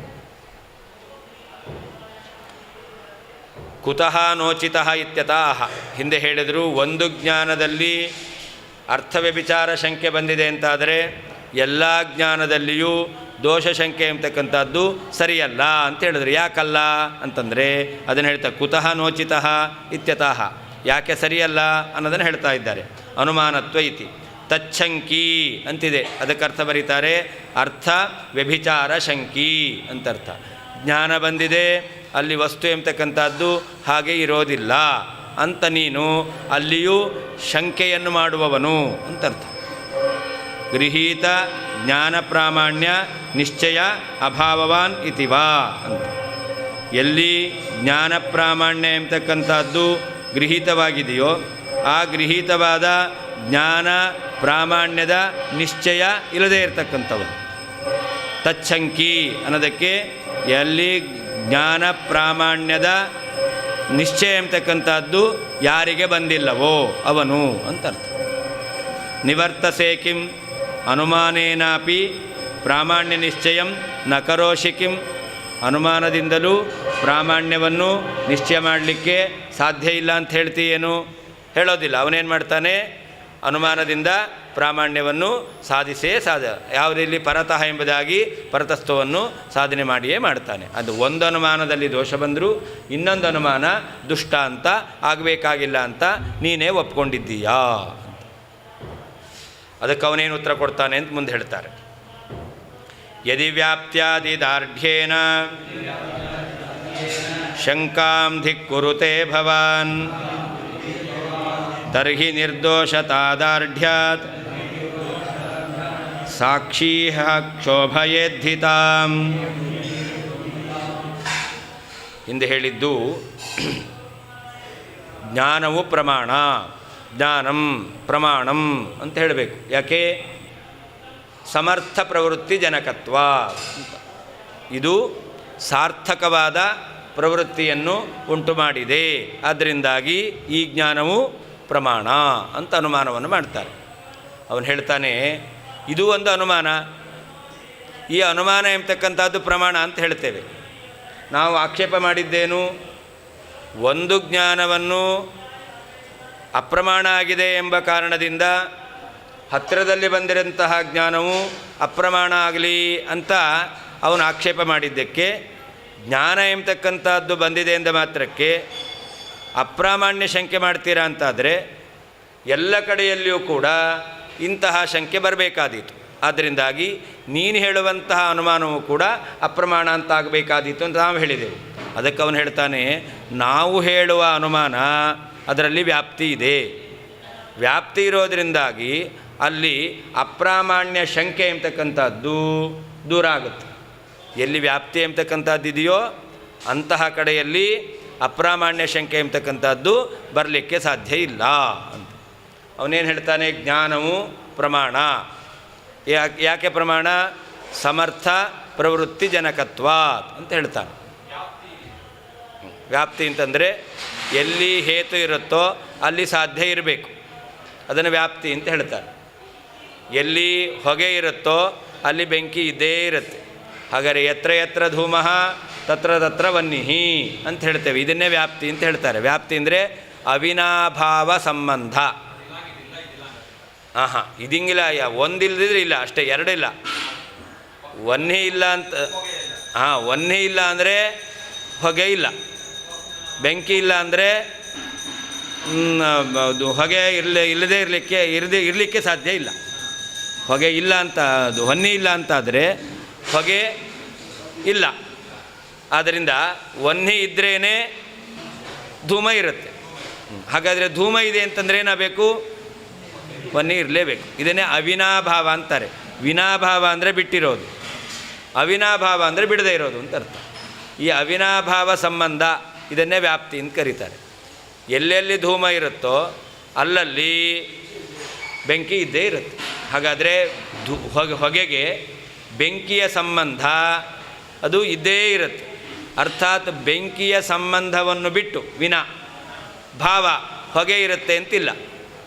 ಬೆಂಕಿಯ ಸಂಬಂಧವನ್ನು ಬಿಟ್ಟು ಹೊಗೆ ಇರುತ್ತೆ ಅಂತ ಇಲ್ಲ. ಅದರಿಂದಾಗಿ ಹೊಗೆಗೆ ಬೆಂಕಿಯ ಸಂಬಂಧ ಅದು ಅವಿನಾಭಾವ ಅಂತ ಅರ್ಥ. ಅಂದರೆ ಇದ್ದೇ ಇರುತ್ತೆ. ಇದನ್ನೇ ವ್ಯಾಪ್ತಿ ಅಂತ ಕರೀತಾರೆ. ಎಲ್ಲಿ ಹೊಗೆ ಇಲ್ಲದೇ ಇದ್ದಾಗ ಬೆಂಕಿ ಎಂಬತಕ್ಕಂಥದ್ದು ಇರಬಹುದು. ಆದ್ದರಿಂದ ಬೆಂಕಿ ಇದ್ದಲ್ಲೆಲ್ಲ ಹೊಗೆ ಇರಬೇಕು ಅಂತಿಲ್ಲ. ಹೊಗೆ ಇದ್ದಲ್ಲೆಲ್ಲ ಬೆಂಕಿ ಇರಬೇಕು, ಬೆಂಕಿ ಇದ್ದಲ್ಲೆಲ್ಲ ಹೊಗೆ ಇರಬೇಕು ಅಂತಿಲ್ಲ. ಯಾಕಿಲ್ಲ? ಅದೇ ಅಯೋಗೋಲಕ ಅಂತ ಹೇಳ್ತೇವೆ. ಅಯೋಗೋಲಕದಲ್ಲಿ ಬೆಂಕಿ ಇದೆ, ಏನಿಲ್ಲ? ಹೊಗೆ ಇಲ್ಲ. ಅದರಿಂದ ಧೂಮವು ವನ್ಹಿಗೆ ವ್ಯಾಪ್ತವಾಗಿದೆ, ವನ್ಹಿಯು ಧೂಮಕ್ಕೆ ವ್ಯಾಪ್ತ ಅಲ್ಲ. ಯಾಕೆ? ವನ್ಹಿಗೆ ಧೂಮದಿಂದ ಅವಿನಾಭಾವ ಸಂಬಂಧ ಇಲ್ಲ, ವಿನಾಭಾವವೇ ಇದೆ. ಧೂಮವನ್ನು ಬಿಟ್ಟು ಬೆಂಕಿ ಇದೆ, ಆದರೆ ಬೆಂಕಿಯನ್ನು ಬಿಟ್ಟು ಧೂಮ ಇಲ್ಲ. ಅದರಿಂದ ಯತ್ರ ಯತ್ರ ಧೂಮಃ ತತ್ರ ತತ್ರ ವನ್ನಿ ಅಂತ ಹೇಳ್ಬೋದು. ಇದನ್ನು ವ್ಯಾಪ್ತಿ ಅಂತ. ಹಾಗೆಯೇ ಎಲ್ಲಿ ಸಮರ್ಥ ಪ್ರವೃತ್ತಿ ಜನಕತ್ವ ಇದೆಯೋ ಅಲ್ಲಿ ಪ್ರಾಮಾಣ್ಯ ಇದೆ ಅಂತ ನಿಶ್ಚಯ ಆಗಿದೆ, ವ್ಯಾಪ್ತಿ ಇದೆ. ಎಲ್ಲಿ ಸಮರ್ಥ ಪ್ರವೃತ್ತಿ ಜನಕತ್ವ? ನಾವು ನೀರು ಅಂತ ಜ್ಞಾನವನ್ನು ಹೊಂದಿದ್ದೇವೆ. ನೀರು ಜ್ಞಾನ ಬಂತು. ಆಮೇಲೆ ನೀರು ಜ್ಞಾನ ಬಂದ ಮೇಲೆ ಹತ್ತಿರಕ್ಕೆ ಹೋದೆವು, ಕೈಯಲ್ಲಿ ತೆಗೆದುಕೊಂಡೆವು. ಏನನ್ನಿಸ್ತು? ಇದು ನೀರು ಅಂತಾಯಿತು. ಇದೇ ಸಮರ್ಥ ಪ್ರವೃತ್ತಿ. ಸಮರ್ಥ ಪ್ರವೃತ್ತಿ ಅಂತಂದರೆ ನಾವೇನು ಅಂತ ಅಂದ್ಕೊಂಡೆವೋ ಅಲ್ಲಿ ಹೋದಾಗ ಅದು ಅದೇ ಆಗಿತ್ತು. ಆದ್ದರಿಂದ ನಾವು ತಿಳಿದಂತಹ ವಸ್ತು ಹಾಗೇ ಇದೆ ಎಂಬತಕ್ಕಂತಹ ಈ ಜ್ಞಾನಕ್ಕೆ ಕಾರಣ ಆಯಿತು. ಯಾವುದು? ಮೊದಲು ಬಂದಿರತಕ್ಕಂಥ ಇದು ನೀರು ಎಂಬತಕ್ಕಂಥ ಜ್ಞಾನ. ಇದು ನೀರು ಎಂಬತಕ್ಕಂತಹ ಜ್ಞಾನ ನಮಗೆ ನೀರು ಎಂಬತಕ್ಕಂತಹ ದೃಢ ಮಾಡಿಕೊಳ್ಳಿಕ್ಕೆ ಬೇಕಾದಂತಹ ಪ್ರವೃತ್ತಿಯನ್ನು ಉಂಟು ಮಾಡಿದೆ. ಆದ್ದರಿಂದಾಗಿ ಆ ಜ್ಞಾನ ಏನಾಗಿದೆ? ಪ್ರಮಾಣ ಅಂತ ಹೇಳ್ತೇವೆ. ಅದೇನೇ ಇದಂ ರಜತಂ ಜ್ಞಾನ ಬಂತು. ಈ ರಜತ ಜ್ಞಾನ ಬಂದ ಮೇಲೆ ಪ್ರವೃತ್ತಿ ಮಾಡ್ತೇವೆ. ಪ್ರವೃತ್ತಿ ಹೋದ್ಮೇಲೆ ಹೋಗಿ ನೋಡಿದಾಗ ಅಲ್ಲಿ ರಜತ ಇರಲ್ಲ. ಹಾಗಾದರೆ ಜ್ಞಾನ ಬಂತು, ಜ್ಞಾನದಿಂದ ಪ್ರವೃತ್ತಿ ಆಯಿತು. ಅಲ್ಲಿ ಹೋಗಿ ನೋಡಿದಾಗ ಯಾವುದರ ಜ್ಞಾನ ಬಂದಿತ್ತೋ ಆ ವಸ್ತು ಇಲ್ಲ. ಹಾಗಾದರೆ ಇದಂ ರಜತಂ ಜ್ಞಾನ ಇದೆಯಲ್ಲ, ಇದೇನಲ್ಲ ಸಮರ್ಥ ಪ್ರವೃತ್ತಿ ಜನಕ ಅಲ್ಲ. ಹಾಂ, ಏನು ಅವ್ಯಾಪ್ತಿ ಅಂತ? ವ್ಯಾಪ್ತಿ ಇಲ್ಲ, ಆದರೆ ಅವ್ಯಾಪ್ತಿ. ಅವ್ಯಾಪ್ತಿನ ಬೇರೆ ಏನೆಂದು ಅರ್ಥ ಇದೆ, ವ್ಯಾಪ್ತಿ ಇಲ್ಲ, ಅದರಿಂದಾಗಿ ಅವ್ಯಾಪ್ತಿ. ಈಕ್ವಲ್ ಇದ್ದರೂ ವ್ಯಾಪ್ತಿ ಇರುತ್ತೆ. ಒಂದು ಅಧಿಕ ವೃತ್ತಿಯಾಗಿದ್ದು ಇನ್ನೊಂದು ನ್ಯೂನ ವೃತ್ತಿಯಾಗಿದ್ದರೂ ವ್ಯಾಪ್ತಿ ಇರುತ್ತೆ. ಇದೆರಡಕ್ಕೆ ಮಾತ್ರ ವ್ಯಾಪ್ತಿ ಇರೋದು. ಒಂದು ನಿಷಿದ್ಧತ್ವ ಮತ್ತು ಧರ್ಮ ಸಾಧನತ್ವ, ಪಾಪ ಸಾಧನತ್ವ. ನಿಷಿದ್ಧತ್ವ ಮತ್ತು ಪಾಪ ಸಾಧನತ್ವ ಇದೆರಡೂ ವ್ಯಾಪ್ತಿ ಇದೆ. ಇದೆರಡೂ ಸಮಾನ. ಎಲ್ಲೆಲ್ಲಿ ನಿಷಿದ್ಧತ್ವ ಇರುತ್ತೋ ಅಲ್ಲಲ್ಲಿ ಪಾಪ ಸಾಧನತ್ವ ಇರುತ್ತೆ. ಎಲ್ಲೆಲ್ಲಿ ಪಾಪ ಸಾಧನತ್ವ ಇರುತ್ತೋ ಅಲ್ಲಲ್ಲಿ ನಿಷಿದ್ಧತ್ವ ಇರುತ್ತೆ. ಇದೆರಡು ಸಮವ್ಯಾಪ್ತ. ಅದಿದ್ದಲ್ಲಿ ಇದಿರುತ್ತೆ, ಇದಿದ್ದಲ್ಲಿ ಅದಿರುತ್ತೆ. ಆದರೆ ಧೂಮ ಇದ್ದಲ್ಲೆಲ್ಲ ಬೆಂಕಿ ಇರುತ್ತೆ, ಬೆಂಕಿ ಇದ್ದಲ್ಲೆಲ್ಲ ಧೂಮ ಇರಲ್ಲ. ಆದರೂ ಕೂಡ ಧೂಮ ಇದ್ದಲ್ಲಿ ಹೊಗೆ ಇರುತ್ತೆ ಅಂತ ವ್ಯಾಪ್ತಿ ಇರುತ್ತೆ. ಯಾವುದು ಅಧಿಕ ದೇಶ ವೃತ್ತಿಯಾಗಿದೆಯೋ ಅದರಿಂದ ನ್ಯೂನ ದೇಶ ವೃತ್ತಿಯಾಗಿರ್ತಕ್ಕಂತಹ ಧರ್ಮಕ್ಕೆ ವ್ಯಾಪ್ತಿ ಎಂಬತಕ್ಕಂಥದ್ದು ಇರುತ್ತೆ. ಇದೆರಡಕ್ಕೆ ಮಾತ್ರ ವ್ಯಾಪ್ತಿ. ಒಟ್ಟು 4 ರೀತಿಯಾದ ಧರ್ಮಗಳಿದೆ. ಒಂದರ ಜೊತೆಯಲ್ಲಿ ಇನ್ನೊಂದು ಇರತಕ್ಕಂಥದ್ದು, ಪರಸ್ಪರ ಎರಡೂ ಕೂಡ ಒಂದರ ಜೊತೆಯಲ್ಲಿ ಒಂದೊಂದಿರ್ತಾವೆ ಅಂತ ಒಂದು ರೀತಿಯಾದ ಧರ್ಮ. ಒಂದನ್ನು ಬಿಟ್ಟು ಇನ್ನೊಂದಿರುತ್ತೆ, ಇನ್ನೊಂದು ಬಿಟ್ಟು ಮತ್ತೊಂದಿರಲ್ಲ ಎಂಬತಕ್ಕಂಥದ್ದು. ಇದೇ ಧೂಮವನ್ನು ಬಿಟ್ಟು ವನ್ಯ ಇರುತ್ತೆ, ವನ್ಯವನ್ನು ಬಿಟ್ಟು ಧೂಮ ಇರಲ್ಲ ಅಂತಕ್ಕಂಥದ್ದು. ಇನ್ನೊಂದು ಪರಸ್ಪರ ಒಂದಕ್ಕೊಂದಕ್ಕೆ ಸಂಬಂಧವೇ ಇಲ್ಲ, ಅಶ್ವತ್ವ ಗೋತ್ವ. ಅಶ್ವತ್ವ ಇದ್ದಲ್ಲಿ ಗೋತ್ವ ಇರಲ್ಲ, ಗೋತ್ವ ಇದ್ದಲ್ಲಿ ಅಶ್ವತ್ವ ಇರಲ್ಲ. ಇವುಗಳಿಗೆ ವ್ಯಾಪ್ತಿ ಇಲ್ಲ. ಎಲ್ಲಿ ಅಶ್ವತ್ವ ಇರುತ್ತೋ ಅಲ್ಲಿ ಗೋತ್ವ ಇರುತ್ತೆ, ಗೋತ್ವ ಇರಲ್ಲ. ಎಲ್ಲಿ ಗೋತ್ವ ಇರುತ್ತೋ ಅಲ್ಲಿ ಅಶ್ವತ್ವ ಇರಲ್ಲ. ಅದರಿಂದಾಗಿ ಇಂಥ ಧರ್ಮಗಳಿಗೆ ವ್ಯಾಪ್ತಿ ಇಲ್ಲವೇ ಇಲ್ಲ. ಇನ್ನು ಕೆಲವು ಧರ್ಮ ಇದೆ, ಕೆಲವು ಕಡೆಯಲ್ಲಿ ಒಟ್ಟಿಗಿರುತ್ತೆ, ಆದರೆ ಕೆಲವು ಕಡೆಯಲ್ಲಿ ಅದು ಬೇರೆ ಬೇರೆ ಆಗಿರುತ್ತೆ. ಇಂಥದ್ದೊಂದು ಧರ್ಮ ಇದೆ. ಯಾವುದು ಅಂತಂದರೆ ಪಾಚಕತ್ವ ಮತ್ತು ಪುರುಷತ್ವ ಅಂತ. ಪುರುಷತ್ವ ಇದ್ದಲ್ಲಿ ಪಾಚಕತ್ವ ಇರುತ್ತೆ. ಅಲ್ಲಿ ಪಾಚಕನಾದ ಪುರುಷನಲ್ಲಿ, ಅಡಿಗೆ ಮಾಡುವಂತಹ ವ್ಯಕ್ತಿಯಲ್ಲಿ ಪಾಚಕತ್ವವೂ ಇದೆ ಮತ್ತು ಪುರುಷತ್ವವೂ ಇದೆ. ಆದರೆ ಒಂದು ಕಡೆಯಲ್ಲಿ ಕಾಣಬಹುದು. ಆದರೆ ಈ ಧರ್ಮ ಇದೆಯಲ್ಲ, ಪಾಚಕತ್ವ ಪುರುಷತ್ವ ಇದೆಯಲ್ಲ, ಪರಸ್ಪರ ಬೇರೆ ಬೇರೆ ಕಡೆ ಇರುತ್ತೆ. ಪಾಚಕತ್ವ ಸ್ತ್ರೀಯಲ್ಲಿದೆ, ಪುರುಷತ್ವ ಇಲ್ಲ. ಪುರುಷತ್ವ ಪಾಕ ಮಾಡದೇ ಇರತಕ್ಕಂತಹ ವ್ಯಕ್ತಿಯಲ್ಲಿದೆ, ಪಾಚಕತ್ವ ಇಲ್ಲ. ಹೀಗೆ 4 ರೀತಿಯಾದ ಧರ್ಮಗಳಿದ್ದಾವೆ. ಇದರಲ್ಲಿ 4 ರೀತಿಯಾದ ಧರ್ಮಗಳಲ್ಲಿ 2 ಧರ್ಮಗಳಿಗೆ ಮಾತ್ರ ವ್ಯಾಪ್ತಿ. ಪರಸ್ಪರ ಒಂದು ಇದ್ದಲ್ಲಿ ಇನ್ನೊಂದೇ ಇರತಕ್ಕಂತಹ ಧರ್ಮಗಳು ಮತ್ತು ಅಧಿಕ ದೇಶವೃತ್ತಿಯಾಗಿದೆ ಅಂತಹ ಧರ್ಮದಿಂದ ನ್ಯೂನ ದೇಶವೃತ್ತಿಯಾಗಿರ್ತಕ್ಕಂಥ ಧರ್ಮಕ್ಕೆ ವ್ಯಾಪ್ತಿ ಎಂಬತಕ್ಕಂಥದ್ದು ಇದೆ. ಇನ್ನು 2ಕ್ಕೆ ಒಂದನ್ನು ಬಿಟ್ಟು ಇನ್ನೊಂದು ಇರುತ್ತೆ ಅಂತಿದೆಯಲ್ಲ, ಅಂಥ ಧರ್ಮಕ್ಕಾಗಲಿ ಕೆಲವು ಕಡೆಯಲ್ಲಿ 1-2 ಧರ್ಮಗಳು ಪರಸ್ಪರ ಒಟ್ಟಿಗೆ ಇರುತ್ತೆ, ಆದರೆ ಒಂದನ್ನು ಬಿಟ್ಟು ಇನ್ನೊಂದಿರುತ್ತೆ, ಅಂಥ ಧರ್ಮಗಳಿಗೆ ವ್ಯಾಪ್ತಿ ಇಲ್ಲ. ಪ್ರಕೃತದಲ್ಲಿ ಯಾವುದು ಸಮರ್ಥ ಪ್ರವೃತ್ತಿ ಜನಕವಾಗಿದೆಯೋ ಅದು ಪ್ರಮಾಣವಾಗಿರುತ್ತೆ ಅಂತ ವ್ಯಾಪ್ತಿ ಇದೆ. ಇದಂ ಜಲಂ ಅಂತ ಜ್ಞಾನ ಬಂತು, ಆಮೇಲೆ ಪ್ರವೃತ್ತಿ ಮಾಡ್ತೇವೆ, ಆಗ ನಮಗೆ ನೀರು ಸಿಕ್ಕಿತು, ಆವಾಗ ಸಮರ್ಥ ಪ್ರವೃತ್ತಿ ಜನಕ ಆಯಿತು. ಆದ್ದರಿಂದ ಇದಂ ಜಲಂ ಎಂಬತಕ್ಕಂಥ ಜ್ಞಾನ ಏನಾಗಿರುತ್ತೆ? ಪ್ರಮಾಣ ಆಗಿದೆ. ಆದರೆ ಇದಂ ರಜತಂ ಜ್ಞಾನ ಬಂತು, ಪ್ರವೃತ್ತಿ ಮಾಡ್ತೇವೆ, ಅಲ್ಲಿ ಹೋದರೆ ರಜತ ಇರಲ್ಲ. ಹಾಗಾದರೆ ಇದಂ ರಜತಂ ಜ್ಞಾನ ಇದೆಯಲ್ಲ, ಪ್ರವೃತ್ತಿ ಜನಕ ಆಯಿತು, ಸಮರ್ಥ ಪ್ರವೃತ್ತಿ ಜನಕ ಅಲ್ಲ. ಯಾಕೆ? ಯಾವ ವಸ್ತು ಅಂತ ಅಂದ್ಕೊಂಡು ನಾವು ಪ್ರವೃತ್ತಿ ಮಾಡಿರ್ತೇವೋ ಆ ವಸ್ತು ಅಲ್ಲಿರಲ್ಲ. ಆದ್ದರಿಂದಾಗಿ ಅದು ಇದಂ ರಜತಂ ಜ್ಞಾನ ಸಮರ್ಥ ಪ್ರವೃತ್ತಿ ಜನಕ ಅಲ್ಲ. ಹಾಗಾದರೆ ಎಲ್ಲಿ ಸಮರ್ಥ ಪ್ರವೃತ್ತಿ ಜನಕತ್ವ ಇರುತ್ತೋ ಅಲ್ಲಿ ಪ್ರಾಮಾಣ್ಯ ಇರುತ್ತೆ ಅಂತ ವ್ಯಾಪ್ತಿ ಎಂಬತಕ್ಕಂಥದ್ದಿದೆ. ಆದ್ದರಿಂದ ಈ ವ್ಯಾಪ್ತಿ ಬಲದಿಂದ ನಾವೇನು ಮಾಡ್ತೇವೆ? ಯಾವ ಪರ್ವತಃ ಧೂಮವಾನ್ ವನ್ನೇಹೆ ಎಂಬತಕ್ಕಂಥದ್ದು ಅನುಮಾನ, ಜ್ಞಾನಂ ಪ್ರಮಾಣಂ ಪ್ರವೃತ್ತಿ ಜನಕತ್ವಾತ್ ಸಮರ್ಥ ಪ್ರವೃತ್ತಿ ಜನಕತ್ವಾತ್ ಅನ್ನೋದು ಅನುಮಾನ. ಪರ್ವತಃ ಧೂಮವಾನ್ ವನ್ನೇ ಎಂಬತಕ್ಕಂತಹ ಅನುಮಾನದಲ್ಲಿ ಅಪ್ರಾಮಾಣ್ಯ ಶಂಕೆ ಎಂಬತಕ್ಕಂಥದ್ದು ಇದ್ದರೂ ಕೂಡ ಇದಂ ಜ್ಞಾನಂ ಪ್ರಮಾಣಂ ಸಮರ್ಥ ಪ್ರವೃತ್ತಿ ಜನಕತ್ವಾತ್ ಎಂಬತಕ್ಕಂತಹ ಅನುಮಾನಕ್ಕೆ ಅಪ್ರಾಮಾಣ್ಯ ಶಂಕ ಎಂಬತಕ್ಕಂಥದ್ದು ಇಲ್ಲ. ಯಾಕಿಲ್ಲ? ವ್ಯಾಪ್ತಿ ಇದೆ. ಒಂದು ಅನುಮಾನಕ್ಕೆ ವ್ಯಾಪ್ತಿ ಇಲ್ಲ, ಇನ್ನೊಂದು ಅನುಮಾನಕ್ಕೆ ವ್ಯಾಪ್ತಿ ಇದೆ. ಪರ್ವತಃ ಧೂಮವಾನ್ ವನ್ನೇ ಎಂಬತಕ್ಕಂಥ ಅನುಮಾನಕ್ಕೆ ವ್ಯಾಪ್ತಿ ಇಲ್ಲ. ಜ್ಞಾನಂ ಪ್ರಮಾಣಂ ಸಮರ್ಥ ಪ್ರವೃತ್ತಿ ಜನಕತ್ವ ಅಂತಕ್ಕಂಥ ಅನುಮಾನಕ್ಕೆ ವ್ಯಾಪ್ತಿ ಇದೆ. ಅದರಿಂದ ಹೇಗೆ ತೀರ್ಮಾನ ಮಾಡ್ತೇವೆ? ಎಲ್ಲಿ ವ್ಯಾಪ್ತಿ ಇರುತ್ತೋ ಅಂಥ ಅನುಮಾನ ಎಂಬತಕ್ಕಂಥದ್ದು ಪ್ರಮಾಣ ಅಂತ ಹೇಳ್ತೇವೆ. ಆದ್ದರಿಂದ ಎಲ್ಲ ಅನುಮಾನಗಳಲ್ಲಿಯೂ ಅಪ್ರಾಮಾಣ್ಯ ಸಂದೇಹಕ್ಕೆ ಅವಕಾಶ ಎಂಬತಕ್ಕಂಥದ್ದಿಲ್ಲ. ಎಲ್ಲವೂ ಅನುಮಾನ ಆಗಿರ್ಬೋದು, ಆದರೆ ಅನುಮಾನತ್ವ ಎಂಬತಕ್ಕಂತಹ ಧರ್ಮ ಇದೆ ಎಂದ ಮಾತ್ರಕ್ಕೆ ಅಪ್ರಾಮಾಣ್ಯ ಸಂದೇಹ ಬರಬೇಕು ಅಂತ ಅವಶ್ಯಕತೆ ಇಲ್ಲ ಅಂತ ಈ ರೀತಿಯಲ್ಲಿ ಯಾರು ಹೇಳಬೇಕು? ತಾರ್ಕಿಕರು ಉತ್ತರ ಕೊಡಬೇಕು. ಅದಕ್ಕೆ ನಾವು ಹೇಳ್ತೇವೆ, ನಾವು ಕೂಡ ಪ್ರಾಮಾಣ್ಯಂ ಸ್ವತಃ ಅಂತ ಹೇಳ್ತೇವೆ.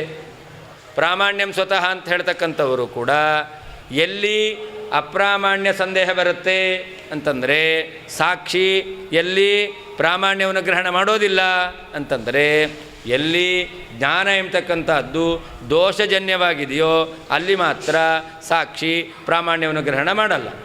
ಹತ್ತಿರದಲ್ಲಿರುವಂತಹ ವಸ್ತುವಿನ ಜ್ಞಾನ ಬಂದಾಗ ಅಲ್ಲಿ ದೋಷ ಎಂಬತಕ್ಕಂಥದ್ದಿಲ್ಲ. ದೋಷ ಎಂಬತಕ್ಕಂಥದ್ದಿಲ್ಲ, ಅದರಿಂದಾಗಿ ಸಾಕ್ಷಿಯು ಪ್ರಾಮಾಣ್ಯವನ್ನು ಗ್ರಹಣ ಮಾಡುತ್ತೆ. ವ್ಯಾಪ್ತಿ ಇದ್ದರೆ ಪ್ರಾಮಾಣ್ಯ ಗ್ರಹಣ ಮಾಡುತ್ತೆ ಅಂತ ಹೇಳಿದ್ರಿ, ದೋಷ ಇಲ್ಲ ಅಂತಂದರೆ ಪ್ರಾಮಾಣ್ಯ ಗ್ರಹಣ ಮಾಡುತ್ತೆ ಅಂತ ನಾವು ಹೇಳ್ತೇವೆ. ಅದರಿಂದಾಗಿ ನೀವು ಹೇಗೆ ಅನುಮಾನವೇ ಆಗಿದ್ದರೂ ಕೂಡ ಪ್ರಾಮಾಣ್ಯ ಸಾಧಕವಾದ ಅನುಮಾನಕ್ಕೆ ಅಪ್ರಾಮಾಣ್ಯ ಶಂಕ ಇಲ್ಲ ಅಂತ ಹೇಳ್ತೀರೋ, ಹಾಗೆ ನಾವು ಕೂಡ ಜ್ಞಾನವೇ ಆಗಿದ್ದರೂ ಕೂಡ ಸಮೀಪ ವಸ್ತುವಿನ ಜ್ಞಾನ ಸಮೀಪದಲ್ಲಿರುವಂತಹ ವಸ್ತುವಿನ ಜ್ಞಾನದಲ್ಲಿ ಪ್ರಾಮಾಣ್ಯ ಸಂದೇಹ ಎಂಬತಕ್ಕಂಥದ್ದು ಇಲ್ಲ ಅಂತ ಹೇಳ್ತೇವೆ. ಯದಿ ವ್ಯಾಪ್ತ್ಯಾದಿದಾರ್ಢ್ಯೇನ ಭವಾನ್ ನೀನು ಯದಿ ಒಂದು ವೇಳೆ ವ್ಯಾಪ್ತ್ಯಾದಿದಾರ್ಢ್ಯೇನ ಸಾಧ್ಯ ಮತ್ತು ಹೇತುಗಳಿಗೆ ವ್ಯಾಪ್ತಿ ನಿಶ್ಚಯವಾಗಿದೆ ಎಂಬ ಕಾರಣದಿಂದ ಶಂಕಾಂ ಅನುಮಾನವು ಅಪ್ರಮಾಣ ಎಂಬತಕ್ಕಂತಹ ಸಂದೇಹವನ್ನು ಧಿಕ್ಕುರುತೆ ಇಲ್ಲ ಎಂಬುದಾಗಿ ನಿರಾಕರಣೆ ಮಾಡ್ತೀಯ ಅಂತಾದರೆ ತರ್ಹಿ ಆಗ ಇಹ ಈ ಪ್ರತ್ಯಕ್ಷದಲ್ಲಿಯೂ ನಿರ್ದೋಷತಾದಾರ್ಢ್ಯಾತ್ ದೋಷ ಇಲ್ಲ ಎಂಬತಕ್ಕಂಥದ್ದು ನಿಶ್ಚಯವಾಗಿರುವುದರಿಂದ ಸಾಕ್ಷಿ ಎಂಬತಕ್ಕಂತಹ ಇಂದ್ರಿಯವು ತಾಮ್ ಆ ಸಂದೇಹವನ್ನು ಕ್ಷೋಭಯೇತ್ ಹಿ ನಾಶ ಮಾಡುತ್ತದೆ, ನಾಶ ಮಾಡಿಯೇ ಮಾಡುತ್ತದೆ.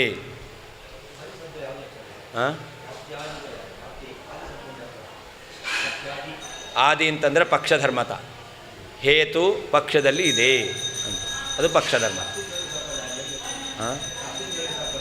ಇಲ್ಲ, ಬರೀ ವ್ಯಾಪ್ತಿ ಇದ್ದ ಮಾತ್ರಕ್ಕೆ ಏನು ಸಾಧ್ಯ ನಿಶ್ಚಯ ಆಗಲ್ಲ. ಕೇವಲ ವ್ಯಾಪ್ತಿ ಇದ್ದ ಮಾತ್ರಕ್ಕೆ ಸಾಧ್ಯವೂ ನಿಶ್ಚಯ ಆಗಲ್ಲ. ಮತ್ತೇನಿರಬೇಕು? ತಾರ್ಕಿಕರು ಹೇಳೋದು ವ್ಯಾಪ್ತಿ ಪಕ್ಷಧರ್ಮತಾ ಜ್ಞಾನ ಇದ್ದರೆ ಆಗ ಸಾಧ್ಯ ಎಂಬತಕ್ಕಂಥದ್ದು ನಿಶ್ಚಯ ಆಗುತ್ತೆ ಅಂತ ಅವ್ರು ಹೇಳ್ತಾರೆ. ನಾವು ಪಕ್ಷಧರ್ಮತಾ ಜ್ಞಾನ ಹೇಳಲ್ಲ, ನಾವು ಸಮುಚಿತ ದೇಶವೃತ್ತಿತ್ವ ಅಂತ ಹೇಳ್ತೇವೆ. ಪಕ್ಷಧರ್ಮತ ಅಂತಂದರೆ ಹೇತು ಪಕ್ಷದಲ್ಲಿರಬೇಕು ಅಂತ ಅರ್ಥ.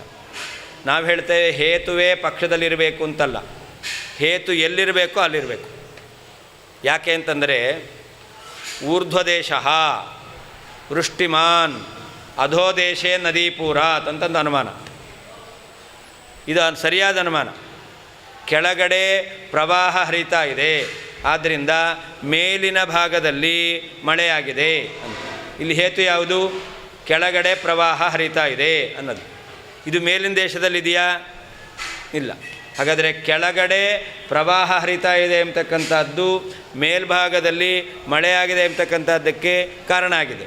ಆದರೆ ಈ ಕೆಳಗಡೆ ನದಿ ಹರಿತಾ ಎಂಬತಕ್ಕಂಥ ಹೇತು ಪಕ್ಷದಲ್ಲಿ ಇಲ್ಲ. ಪಕ್ಷ ಯಾವುದು? ಊರ್ಧ್ವದೇಶ. ಆ ಊರ್ಧ್ವದೇಶದಲ್ಲಿ ಹೇತು ಬರಲಿಲ್ಲ. ಆದರೆ ಇದು ಸರಿಯಾದ ಅನುಮಾನ. ಇದು ಅದಕ್ಕೆ ನಾವೇನು ಹೇಳ್ತೇವೆ? ಹೇತು ಪಕ್ಷದಲ್ಲಿರಬೇಕು ಅಂತಲ್ಲ, ಹೇತು ಎಲ್ಲಿರಬೇಕೋ ಅಲ್ಲಿರಬೇಕು ಅಂತ. ಅಂದರೆ ನದೀಪುರ ಎಂಬತಕ್ಕಂಥದ್ದು ಕೆಳಗಿರಬೇಕು ಅಂದರೆ ಅದೇ ಹೇತು. ಅಂದರೆ ಸಮುಚಿತ ದೇಶ ವೃತ್ತಿತ್ವ ನಾವು ಹೇಳ್ತೇವೆ, ಅವರು ಪಕ್ಷಧರ್ಮತ ಅಂತ ಹೇಳ್ತಾರೆ. ಭವಾನ್ ನೀನು ಯದಿ ಒಂದು ವೇಳೆ ವ್ಯಾಪ್ತ್ಯಾದಿ ದಾರ್ಢ್ಯೇನ ವ್ಯಾಪ್ತಿ ಪಕ್ಷಧರ್ಮಗಳು ಇದೆ ಅಂತ ನಿರ್ಣಯವಾಗಿರುವುದರಿಂದ ಶಂಕಾಂ ಅನುಮಾನದ ಅಪ್ರಾಮಾಣ್ಯ ಸಂದೇಹವನ್ನು ದಿಕ್ಕುರುತೆ ಇಲ್ಲ ಎಂಬುದಾಗಿ ನಿರಾಕರಣೆ ಮಾಡ್ತೀಯಾ ಅಂತಾದರೆ ತರ್ಹಿ ಆಗ ಇಹ ಈ ಪ್ರತ್ಯಕ್ಷದಲ್ಲಿಯೂ ಕೂಡ ನಿರ್ದೋಷತಾ ದಾರ್ಢ್ಯಾತ್ ದೋಷ ಇಲ್ಲ ಎಂಬತಕ್ಕಂಥದ್ದು ನಿರ್ಣಯ ಆಗಿರುವುದರಿಂದ ಸಾಕ್ಷಿ ಇಂದ್ರಿಯವು ತಾಂ ಆ ಸಂದೇಹವನ್ನು ಕ್ಷೋಭಯೇತ್ ಹಿ ದೂರ ಮಾಡಿಯೇ ಮಾಡುತ್ತದೆ. ನಾನು ವ್ಯಾಪ್ತ್ಯಾದಿ ದಾರ್ಢ್ಯಾತ್ ಅನುಮಾನಗೃಹೀತ ಪ್ರಾಮಾಣ್ಯೆ ಸಮಾಶ್ವಾಸಃ ಸ್ಯಾತ್ ಇತ್ಯತಃ ಯದೀತಿ ಅಂತ ತಾರ್ಕಿಕರು ಹೇಳ್ತಾರೆ. ನೀವು ಹೇಳುವ ಹಾಗೆ ಅನುಮಾನದಲ್ಲಿ ಸಂದೇಹ ಬರಬಹುದು, ಆದರೆ ಎಲ್ಲಿ ವ್ಯಾಪ್ತ್ಯಾದಿ ದಾರ್ಢ್ಯ ವ್ಯಾಪ್ತಿ ಎಂಬತಕ್ಕಂಥದ್ದು ನಿಶ್ಚಯವಾಗಿದೆಯೋ ಅಂತಹ ಅನುಮಾನದಿಂದ ಗೃಹೀತವಾಗಿರ್ತಕ್ಕಂತಹ ವ್ಯಾಪ್ತ್ಯಾದಿ ನಿಶ್ಚಯವಾಗಿರುವ ಅನುಮಾನದಿಂದ ಪ್ರಾಮಾಣ್ಯ ಎಂಬತಕ್ಕಂಥದ್ದು ವಿಷೀಕೃತವಾಗಿದೆ ಅಂತಾದರೆ ಅಲ್ಲಿ ಸಮಾಶ್ವಾಸ ಅಲ್ಲಿ ಪ್ರಾಮಾಣ್ಯದ ಸಂದೇಹ ಬರೋದಿಲ್ಲ, ಅಲ್ಲಿ ಪ್ರಾಮಾಣ್ಯ ನಿಶ್ಚಯ ಆಗುತ್ತೆ ಅಂತ ಅವ್ರು ಹೇಳ್ತಾರೆ. ಇತ್ಯತಃ ಹಾಗೆ ಹೇಳ್ತೀಯ ಅಂತಾದರೆ ಯದೀತಿ ಭವಾನ್ ಶಂಕಾಂ ಧಿಕ್ಕುರುತೆ ಶಂಕಾಂ ತಿರಸ್ಕೃತ್ಯ ಮನಸ್ಸಾ ಸಮಾಧಾನಂ ಕರೋತೀತಿ ಭಾವಃ. ಅಪ್ರಾಮಾಣ್ಯ ಶಂಕೆ ಬಂದಿತ್ತು, ಅಪ್ರಾಮಾಣ್ಯ ಶಂಕೆಯನ್ನು ತಿರಸ್ಕೃತ್ಯ ಇಲ್ಲ ಅಂತ ಮಾಡಿ ಅಲ್ಲಿ ಪ್ರಾಮಾಣ್ಯ ಎಂಬತಕ್ಕಂಥದ್ದು ನಿಶ್ಚಯ ಆಗುತ್ತೆ ಎಂಬುದಾಗಿ ಮನಸ್ಸಮಾಧಾನಂ ಕರೋತಿ. ನೀನು ಮನಸ್ಸಿಗೆ ಸಮಾಧಾನವನ್ನು ತಂದ್ಕೊಳ್ತೀಯ ಅಂತಾದರೆ ನಾವು ಹೇಳ್ತೇವೆ ದೋಷ ಇಲ್ಲದೇ ಇರೋದರಿಂದ ಸಾಕ್ಷಿ ಪ್ರಾಮಾಣ್ಯವನ್ನು ಗ್ರಹಣ ಮಾಡುತ್ತೆ. ತರ್ಹಿ ಮಮಾಪಿ ಮನಸ್ಸಮಾಧಾನಂ ಇತ್ಯಾಹ ನಮಗೂ ಕೂಡ ಮನಸ್ಸಮಾಧಾನ ಇದೆ, ಪ್ರಾಮಾಣ್ಯ ಸಾಕ್ಷಿ ಗ್ರಹಣ ಮಾಡುತ್ತೆ ಅಂತ ಹೇಳಲಿಕ್ಕೆ ಬರುತ್ತೆ. ಯಾಕೆ? ಇಹ ಸಮೀಪಸ್ಥ ವಸ್ತುಜ್ಞಾನೇ ತಾಂ ಶಂಕಾಂ ಅಂತರ್ಥ. ಇಹ ಅಂತಿದೆ, ಸಾಕ್ಷೀಹ ಕ್ಷೋಭಯೇದ್ಧಿ ಇಹ ಇದೆ. ಇಹ ಅಂತಂದರೆ ಹತ್ತಿರದಲ್ಲಿರುವಂತಹ ವಸ್ತುವಿನ ಜ್ಞಾನದ ಪ್ರಾಮಾಣ್ಯ ವಿಷಯದಲ್ಲಿ ಅಂತರ್ಥ. ಸಮೀಪಸ್ಥ ವಸ್ತು ಜ್ಞಾನೇ ಹತ್ತಿರದಲ್ಲಿರತಕ್ಕಂಥ ವಸ್ತುವಿನ ಜ್ಞಾನದಲ್ಲಿ ಪ್ರಮಾಣವೋ ಅಪ್ರಮಾಣವೋ ಎಂಬತಕ್ಕಂಥ ತಾಂ ಶಂಕಾಂ ಸಂದೇಹವನ್ನು ಕ್ಷೋಭಯೇತ್ ಸಾಕ್ಷಿ ದೂರ ಮಾಡಿಕೊಳ್ಳುತ್ತೆ.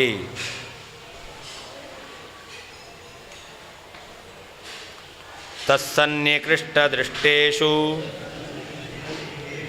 ನ ಪ್ರಾಮಾಣ್ಯಗ್ರಹೇ ಭಯಂ ಪ್ರಾಮಾಣ್ಯಗ್ರಹಣೇ ಶಕ್ತಿ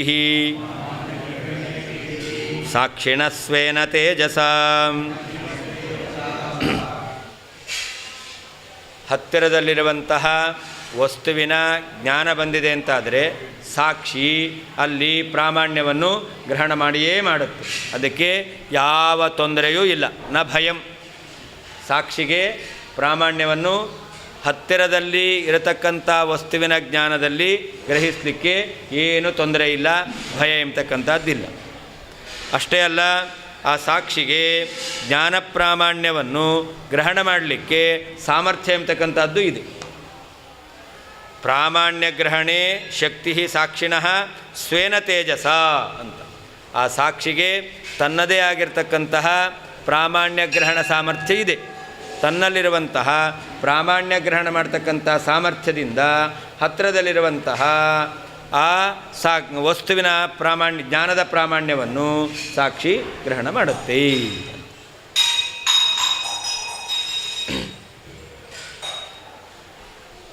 ತತ್ ಆದ್ದರಿಂದ ದೋಷ ಇಲ್ಲ, ಆದ್ದರಿಂದ ಸನ್ನಿಕೃಷ್ಟ ದೃಷ್ಟೇಶು ಸಮೀಪದಲ್ಲಿರುವಂತಹ ವಸ್ತುವಿನ ಜ್ಞಾನದಲ್ಲಿ ಪ್ರಾಮಾಣ್ಯ ಗ್ರಹಣೆ, ಜ್ಞಾನವು ಪ್ರಮಾಣ ಎಂಬತಕ್ಕಂತಹ ಪ್ರಮಾಣ ಎಂಬುದಾಗಿ ಗ್ರಹಿಸುವಂಥ ವಿಷಯದಲ್ಲಿ ನ ಭಯಂ ಹೆದರಿಕೆ ಎಂಬತಕ್ಕಂಥದ್ದಿಲ್ಲ. ಸಾಕ್ಷಿಣಃ ಸಾಕ್ಷಿಗೆ ಪ್ರಾಮಾಣ್ಯ ಗ್ರಹಣೆ, ಈ ಹತ್ತಿರದಲ್ಲಿರುವಂತಹ ವಸ್ತುವಿನ ಜ್ಞಾನದಲ್ಲಿ ಪ್ರಾಮಾಣ್ಯವನ್ನು ಗ್ರಹಣ ಮಾಡುವಂಥ ವಿಷಯದಲ್ಲಿ ಸ್ವೇನ ತೇಜಸ ತನ್ನ ನೈಜ ಸಾಮರ್ಥ್ಯದಿಂದಲೇ ಶಕ್ತಿ ಎಂಬತಕ್ಕಂಥದ್ದು ಇದೆ. ತತ್ ಆದ್ದರಿಂದ ಶಂಕಾ ಕಾರಣ ದೋಷ ಎಂಬತಕ್ಕಂಥದ್ದು ಇಲ್ಲ. ಆದ್ದರಿಂದ ಸನ್ನಿಕೃಷ್ಟ ದೃಷ್ಟೇಶು ಹತ್ತಿರದಲ್ಲಿರುವಂತಹ ಪದಾರ್ಥಗಳ ಜ್ಞಾನದಲ್ಲಿ ಪ್ರಾಮಾಣ್ಯ ಗ್ರಹಣೆ, ಈ ಜ್ಞಾನವು ಪ್ರಮಾಣವಾಗಿದೆ ಎಂಬುದಾಗಿ ಪ್ರಾಮಾಣ್ಯವನ್ನು ಗ್ರಹಿಸುವಂತಹ ವಿಷಯದಲ್ಲಿ ಸಾಕ್ಷಿಣಃ ಸಾಕ್ಷಿಗೆ ಭಯಂ ನ ಯಾವ ತೊಂದರೆಯೂ ಇಲ್ಲ, ಭಯ ಇಲ್ಲ. ಸಾಕ್ಷಿಣಃ ಸಾಕ್ಷಿಗೆ ಪ್ರಾಮಾಣ್ಯ ಗ್ರಹಣೆ, ಹತ್ತಿರದಲ್ಲಿರುವಂತಹ ವಸ್ತುವಿನ ಜ್ಞಾನವು ಪ್ರಮಾಣವಾಗಿದೆ ಎಂಬುದಾಗಿ ಜ್ಞಾನ ಪ್ರಾಮಾಣ್ಯವನ್ನು ಗ್ರಹಿಸುವಂತಹ ವಿಷಯದಲ್ಲಿ ಸ್ವೇನ ತೇಜಸ ತನ್ನ ಸಹಜವಾದ ಸಾಮರ್ಥ್ಯದಿಂದಲೇ ಶಕ್ತಿ ಎಂಬತಕ್ಕಂಥದ್ದು ಇದೆ. ತತ್ರ ಇತ್ಯಾದಿನ ಉಕ್ತಂ ಉಪಸಂಹರತಿ ಅಂತ ಹಿಂದೆ ತತ್ರ ಅಂತ ಹೇಳಿದರು. ಎಲ್ಲಿ ಜ್ಞಾನ ಎಂಬತಕ್ಕಂಥದ್ದು ಬಂದಿರುತ್ತೋ ಅಂತಹ ಕಡೆಯಲ್ಲಿ ಸಾಕ್ಷಿ ಎಂಬತಕ್ಕಂಥದ್ದು ಪ್ರಾಮಾಣ್ಯವನ್ನು ಗ್ರಹಣ ಮಾಡುತ್ತೆ. ಅಲ್ಲಿ ಸಂಶಯಕ್ಕೆ ಅವಕಾಶ ಇಲ್ಲ. ತತ್ರ ಸಾಂಶಯಿಕತ್ವೇಪಿ ಕುತೋನ್ಯತ್ರ ತದಗ್ರಹ ಅಂತ ಪ್ರಾರಂಭ ಮಾಡಿದರು. ಅದನ್ನು ಇಲ್ಲಿ ಉಪಸಂಹರತಿ ಆ ವಿಷಯವನ್ನು ಉಪಸಂಹಾರ ಮಾಡ್ತಾ ಇದ್ದಾರೆ. ತತ್ ಅಂತಿದೆ ಶ್ಲೋಕದಲ್ಲಿ, ಅದಕ್ಕರ್ಥ ತಸ್ಮಾತ್ ಅಂತ ಅರ್ಥ. ಅಂದರೆ ಏನರ್ಥ? ಶಂಕಾಕಾರಣ ಅಭಾವಾತ್. ಸಾಕ್ಷಿಯು ಪ್ರಾಮಾಣ್ಯವನ್ನು ಗ್ರಹಣ ಮಾಡುವಂತಹ ಸಂದರ್ಭದಲ್ಲಿ ಸಂದೇಹಕ್ಕೆ ಕಾರಣ ಇಲ್ಲ. ಸಂದೇಹಕ್ಕೆ ಕಾರಣ ಯಾವುದು? ದೂರದಲ್ಲಿದೆ ವಸ್ತು ಎಂಬತಕ್ಕಂಥ ದೋಷ. ಆ ದೋಷ ಎಂಬತಕ್ಕಂಥದ್ದು ಇಲ್ಲ. ಸನ್ನಿಕೃಷ್ಟಾನಿ ಚ ತಾನಿ ದೃಷ್ಟಾನಿ ಚ ಇತಿ ವಿಗ್ರಹ. ಸನ್ನಿಕೃಷ್ಟ ದೃಷ್ಟೇಶು ಅಂತಿದೆ. ಅದಕ್ಕೇನರ್ಥ? ಸನ್ನಿಕೃಷ್ಟಾನಿ ಚ ತಾನಿ ದೃಷ್ಟಾನಿ ಅಂತ, ಹತ್ತಿರದಲ್ಲಿ ಕಂಡಿರುವಂತಹ ಪದಾರ್ಥಗಳ ಜ್ಞಾನ ಅಂತರ್ಥ. ಪ್ರಾಮಾಣ್ಯಗ್ರಹೇ ಅಂದರೆ ಪ್ರಾಮಾಣ್ಯ ನಿಶ್ಚಯ ಅಲ್ಲಿದೆ. ಪ್ರಾಮಾಣ್ಯಗ್ರಹೇ ನ ಭಯಂ ಅಂತ. ಪ್ರಾಮಾಣ್ಯವನ್ನು ಗ್ರಹಿಸೋದು ಅಂತಂದರೆ ಪ್ರಾಮಾಣ್ಯವನ್ನು ನಿಶ್ಚಯ ಮಾಡೋದು ಅಂತರ್ಥ. ಪ್ರಾಮಾಣ್ಯವನ್ನು ನಿಶ್ಚಯ ಮಾಡುವ ವಿಷಯದಲ್ಲಿ ಸಾಕ್ಷಿಗೆ ಏನೂ ಭಯ ಇಲ್ಲ ಅಂತರ್ಥ. ತರ್ಹಿ ಕ್ವಚಿತ್ ಪರೀಕ್ಷಾಪೇಕ್ಷಾ ಕುತಃ ಇತ್ಯತಃ. ಹಾಗಾದರೆ ಕೆಲವು ಕಡೆಯಲ್ಲಿ ಪರೀಕ್ಷೆ ಎಂಬತಕ್ಕಂಥದ್ದು ಮಾಡ್ತೇವೆ. ಅದು ಯಾಕೆ ಅಂತಂದರೆ ಪ್ರಾಮಾಣ್ಯ ಗ್ರಹಣೆ ಎಲ್ಲಿ ಪರೀಕ್ಷೆ ಎಂಬತಕ್ಕಂಥದ್ದು ಮಾಡ್ತೇವೋ ಅಲ್ಲಿಯೂ ಕೂಡ ಪ್ರಾಮಾಣ್ಯವನ್ನು ಸಾಕ್ಷಿ ಗ್ರಹಣ ಮಾಡುತ್ತೆ. ಹೇಗೆ ಅಂತಂದರೆ ಅದಕ್ಕೆ ಹೇಳ್ತಾರೆ ಸ್ವೇನ ತೇಜಸ. ಸಾಕ್ಷಿಯಲ್ಲಿರ್ತಕ್ಕಂತಹ ಸ್ವರೂಪಭೂತವಾದ ಒಂದು ಸಾಮರ್ಥ್ಯ, ಆ ಸಾಮರ್ಥ್ಯದಿಂದಲೇ ಸಾಕ್ಷಿ ಪ್ರಾಮಾಣ್ಯವನ್ನು ಗ್ರಹಣ ಮಾಡುತ್ತೆ. ಪ್ರಾಮಾಣ್ಯ ಗ್ರಹಣ ಮಾಡಲಿಕ್ಕೆ ಅದಕ್ಕೆ ಇನ್ನೊಂದರ ಸಹಕಾರ ಬೇಕಾಗಿಲ್ಲ. ಅದಕ್ಕೆ ಸಹಜವಾಗಿರ್ತಕ್ಕಂತಹ ಶಕ್ತಿ ಎಂಬತಕ್ಕಂಥದ್ದು ಇದ್ದೇ ಇದೆ.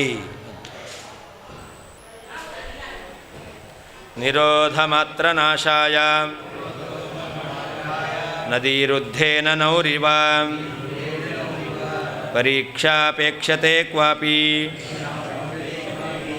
ತದಭಾವೇ ಸ್ವಯಂ ಪಟುಃ ನ ಹಿ ರಾಜಪಥೇ ಗಂತ್ರ ಗಮನೇನೌರಪೇಕ್ಷತೆ. ಇಲ್ಲಿ ಸಾಕ್ಷಿ ತನ್ನ ಸಾಮರ್ಥ್ಯದಿಂದಲೇ ಪ್ರಾಮಾಣ್ಯವನ್ನು ಗ್ರಹಣ ಮಾಡುತ್ತೆ ಅಂತ ನಾವು ಹೇಳಿದ್ದೇವೆ. ಅದರ ಮೇಲೆ ಅವನು ಪ್ರಶ್ನೆ ಮಾಡ್ತಾನೆ. ಹಾಗಾದರೆ ಕೆಲವೊಂದು ಕಾಲದಲ್ಲಿ ಕೆಲವೊಂದು ಸಂದರ್ಭದಲ್ಲಿ ಪರೀಕ್ಷೆ ಎಂಬತಕ್ಕಂಥದ್ದು ಬೇಕಾಗುತ್ತೆ. ಯಾಕೆ ಸಾಕ್ಷಿ ಎಂಬತಕ್ಕಂಥದ್ದು ಪರೀಕ್ಷೆಯ ಸಹಕಾರವನ್ನು ಅಪೇಕ್ಷಿಸುತ್ತೆ?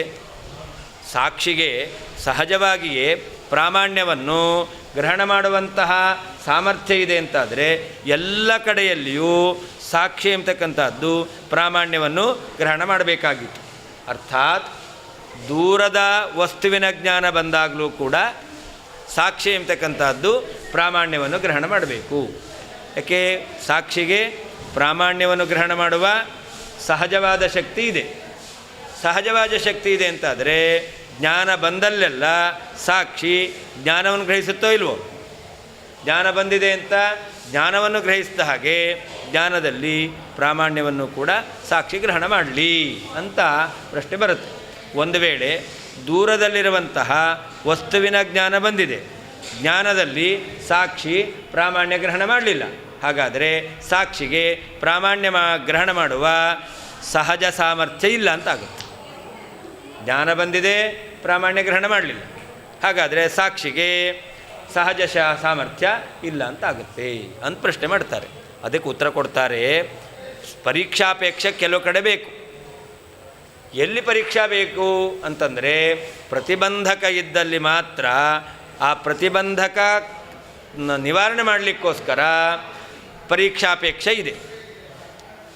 ಪ್ರತಿಬಂಧಕ ಇಲ್ಲ ಅಂತಾದರೆ ಸಾಕ್ಷಿ ಎಂಬತಕ್ಕಂಥದ್ದು ಸಹಜವಾಗಿಯೇ ಪ್ರಾಮಾಣ್ಯವನ್ನು ಗ್ರಹಣ ಮಾಡುತ್ತೆ. ಅದರಿಂದ ಎಲ್ಲ ಕಡೆಯಲ್ಲೂ ಕೂಡ ಸಾಕ್ಷಿ ಪ್ರಾಮಾಣ್ಯವನ್ನು ಗ್ರಹಣ ಮಾಡಿಯೇ ಮಾಡುತ್ತೆ. ಹಾಗಾದರೆ ದೂರದಲ್ಲಿರ್ತಕ್ಕಂಥ ವಸ್ತುವಿನ ಜ್ಞಾನ ಬಂದಾಗಲೂ ಸಾಕ್ಷಿ ಪ್ರಾಮಾಣ್ಯವನ್ನು ಗ್ರಹಣ ಮಾಡಲಿ ಅಂತ ನೀವು ಹೇಳಬೇಕು. ಆದರೆ ದೂರದಲ್ಲಿರುವಂಥ ವಸ್ತುವಿನ ಜ್ಞಾನ ಬಂದಾಗ ಸಾಕ್ಷಿ ಪ್ರಾಮಾಣ್ಯ ಗ್ರಹಣ ಮಾಡಲ್ಲ. ಅದಕ್ಕೆ ಕಾರಣ ಪ್ರತಿಬಂಧಕ ಇದೆ. ಆ ಪ್ರತಿಬಂಧಕ ಇರೋದರಿಂದಾಗಿ ಸಾಕ್ಷಿ ಪ್ರಾಮಾಣ್ಯ ಗ್ರಹಣ ಮಾಡಲಿಲ್ಲ. ಹಾಗಾದರೆ ಅಲ್ಲಿ ಪರೀಕ್ಷಾಪೇಕ್ಷೆ ಇದೆಯಲ್ಲ, ಆ ಪರೀಕ್ಷೆ ಯಾಕೆ ಅಂತಂದರೆ ಪ್ರತಿಬಂಧಕವನ್ನು ನಿವಾರಣೆ ಮಾಡಲಿಕ್ಕೆ ಹೊರತು ಆ ಪರೀಕ್ಷೆ ಎಂಬತಕ್ಕಂಥದ್ದು ಪ್ರಾಮಾಣ್ಯವನ್ನು ಗ್ರಹಣ ಮಾಡಲಿಕ್ಕೆ ಸಾಕ್ಷಿಗೆ ಸಹಕಾರಿಯಾಗಲ್ಲ. ಪ್ರತಿಬಂಧಕ ಹೋದ ಮೇಲೆ ಸಾಕ್ಷಿ ಸ್ವಸಾಮರ್ಥ್ಯದಿಂದ ಪ್ರಾಮಾಣ್ಯವನ್ನು ಗ್ರಹಣ ಮಾಡುತ್ತೆ. ಅದಕ್ಕೆ ಉದಾಹರಣೆ ಕೊಡ್ತಾರವರು, ನದೀರುದ್ಧೇನ ನೌರಿವಾ ಅಂತ. ಮನುಷ್ಯನಿಗೆ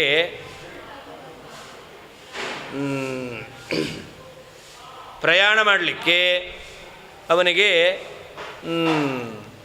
ನೌಕೆ, ದೋಣಿ ಎಂಬತಕ್ಕಂಥದ್ದು ಬೇಕು. ಮನುಷ್ಯನಿಗೆ ನಡೆಯಲಿಕ್ಕೆ ಅವನಿಗೆ ನೌಕೆ ಎಂಬತಕ್ಕಂಥದ್ದು ಬೇಕು ಅಂತ ಹೇಳ್ತೀರಾ? ಹೇಳಲ್ಲ. ಯಾಕೆ ಹೇಳಲ್ಲ ಅಂತಂದರೆ ಸಹಜವಾಗಿ ಅವನಿಗೆ ಸಾಮರ್ಥ್ಯ ಇದೆ. ಅಲ್ಲ, ಸಹಜವಾಗ ಸಾಮರ್ಥ್ಯ ಇದೆ ಅಂತಂದರೆ ಒಂದು ಕಡೆ ದೊಡ್ಡ ಪ್ರವಾಹ ಇರ್ತಕ್ಕಂಥ ನದಿ ಬರುತ್ತೆ, ನಡ್ಕೊಂಡು ಹೋಗಲಿ? ನಡ್ಕೊಂಡು ಹೋಗಲ್ಲ. ಹಾಗಾದರೆ ಜೀವನಿಗೆ ನಡೆಯುವಂತಹ ಸಾಮರ್ಥ್ಯ ಸಹಜವಾಗಿದೆ ಅಂತಾದರೆ ಏನಾಗಬೇಕಾಗಿತ್ತು? ನದಿ ಅಡ್ಡ ಬಂದಾಗಲೂ ಕೂಡ ನಡ್ಕೊಂಡು ಹೋಗಬೇಕಾಗಿತ್ತು. ನಡ್ಕೊಂಡು ಹೋಗ್ತಾನಾ? ಇಲ್ಲ. ಹಾಗಾದರೆ ಮನುಷ್ಯನಿಗೆ ನಡಿಲಿಕ್ಕೆ ನೌಕೆ ಎಂಬತಕ್ಕಂಥದ್ದು ಬೇಕು. ನೌಕೆ ಇದ್ದರೆ ನಡೀತಾನೆ ಹೇಳ್ತಾರಾ? ಯಾರೂ ಹೇಳಲ್ಲ. ಮತ್ತು ನೌಕೆ ಬೇಕು. ಯಾಕೆ ಬೇಕು? ಎಲ್ಲಿ ನಡೆಯಲಿಕ್ಕೆ ಪ್ರತಿಬಂಧಕವಾಗಿರ್ತಕ್ಕಂತಹ ನದಿ ಎಂಬತಕ್ಕಂಥದ್ದಿರುತ್ತೋ ಅಂತಹ ಪ್ರತಿಬಂಧಕವನ್ನು ನಿವಾರಣೆ ಮಾಡಿಕೊಳ್ಳಿಕ್ಕೋಸ್ಕರ ನೌಕೆ ಎಂಬತಕ್ಕಂಥದ್ದು ಬೇಕು, ಹೊರತು ನಡಿಲಿಕ್ಕೆ ನೌಕೆ ಎಂಬತಕ್ಕಂಥದ್ದು ಬೇಕಾಗಿಲ್ಲ. ಅದನ್ನು ಹೇಳ್ತಾರೆ, ರಾಜಪಥೆ ಗಂತ್ರ ಗಮನೆ ನೌರಪೇಕ್ಷತೆ ನಹಿ. ಎಲ್ಲಿ ರಾಜಮಾರ್ಗದಲ್ಲಿ ಆ ವ್ಯಕ್ತಿ ನಡ್ಕೊಂಡು ಹೋಗ್ತಾನೋ ಆವಾಗ ಅವನ ನೌಕೆ ಬೇಕಾ? ಇಲ್ಲ. ಹಾಗಾದರೆ ನಡ್ಕೊಂಡು ಹೋಗಲಿಕ್ಕೆ ಅವನಿಗೆ ಸಹಜವಾದ ಶಕ್ತಿ ಇದೆ, ಅದರಿಂದಾಗಿ ರಾಜಮಾರ್ಗದಲ್ಲಿ ನಡ್ಕೊಂಡು ಹೋಗ್ತಾನೆ. ಎಲ್ಲಿ ಪ್ರತಿಬಂಧಕ ಇರುತ್ತೋ ಅಲ್ಲಿ ನಡಿಲಿಕ್ಕಾಗಲ್ಲ. ಹಾಗಾದರೆ ನಡೆಯುವ ಶಕ್ತಿ ಎಂಬತಕ್ಕಂಥದ್ದು ಪ್ರತಿಬಂಧಕದಿಂದ ಪ್ರತಿಬದ್ಧವಾಯಿತು, ತಡೆ ಹಿಡಿಯಲ್ಪಡ್ತು. ಆದ್ದರಿಂದಾಗಿ ಅವನು ಅಂತಹ ಕಾಲದಲ್ಲಿ ನೌಕೆಯನ್ನು ಅಪೇಕ್ಷೆ ಪಡ್ತಾನೆ.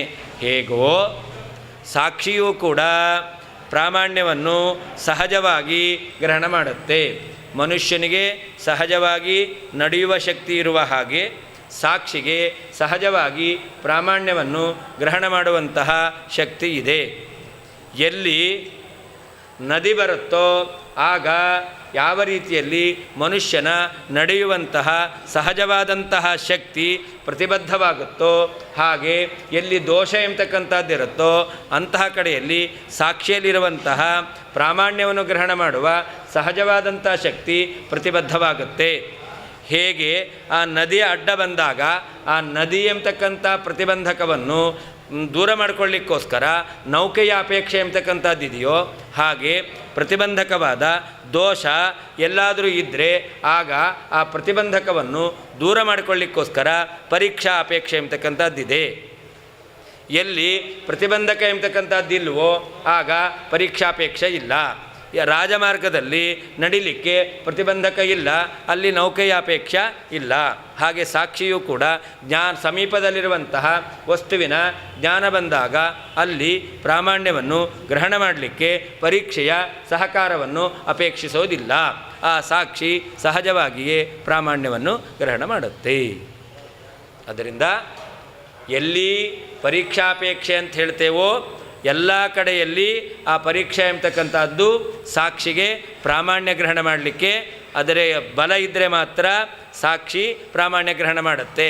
ಪರೀಕ್ಷೆಯ ಬಲ ಇಲ್ಲ ಅಂತಾದರೆ ಸಾಕ್ಷಿ ಪ್ರಾಮಾಣ್ಯವನ್ನು ಗ್ರಹಣ ಮಾಡಲ್ಲ ಅಂತ ಹೇಳಲಿಕ್ಕೆ ಬರಲ್ಲ. ಎಲ್ಲಿ ಪ್ರತಿಬಂಧಕ ಇರುತ್ತೋ ಅಲ್ಲಿ ಮಾತ್ರ ಸಾಕ್ಷಿಗೆ ಪರೀಕ್ಷೆಯ ಸಹಕಾರದ ಅಪೇಕ್ಷೆ ಇರುತ್ತೆ. ಎಲ್ಲಿ ದೋಷ ಎಂಬತಕ್ಕಂಥದ್ದಿಲ್ವೋ ಅಂತಹ ಕಡೆಯಲ್ಲಿ ಸಾಕ್ಷಿ ಸಹಜವಾಗಿಯೇ ಪ್ರಾಮಾಣ್ಯವನ್ನು ಗ್ರಹಣ ಮಾಡುತ್ತೆ. ಆದ್ದರಿಂದ ಪರೀಕ್ಷೆ ಅಪೇಕ್ಷೆ ಇರೋದರಿಂದ ಪ್ರಾಮಾಣ್ಯ ಗ್ರಹಣ ಮಾಡಲಿಕ್ಕೆ ಸಾಕ್ಷಿಗೆ ಸಹಜವಾದ ಶಕ್ತಿ ಇಲ್ಲ ಅಂತ ನೀವು ನಿರಾಕರಣೆ ಮಾಡಲಿಕ್ಕೆ ಬರೋದಿಲ್ಲ. ಇಲ್ಲ, ಲಿಮಿಟೇಷನ್ ಇಲ್ಲ, ಪ್ರತಿಬಂಧಕ ಇರುತ್ತಷ್ಟೇ. ನೀವು ನಡೆಯುವ ಶಕ್ತಿ ಲಿಮಿಟೇಷನ್ ಅಂತ ಹೇಳ್ತೀರಾ? ನದಿ ಅಡ್ಡ ಬಂದಾಗ, ನದಿ ಅಡ್ಡ ಬಂದಿದೆ ಎಂದ ಮಾತ್ರಕ್ಕೆ ಮನುಷ್ಯನಿಗೆ ನಡೆಯುವ ಶಕ್ತಿ ಲಿಮಿಟೇಷನ್ ಹೇಳ್ತೀರಾ? ಹೇಳ್ತೀರಾ? ಹೇಳಲ್ಲ ತಾನೆ? ಹೌದು.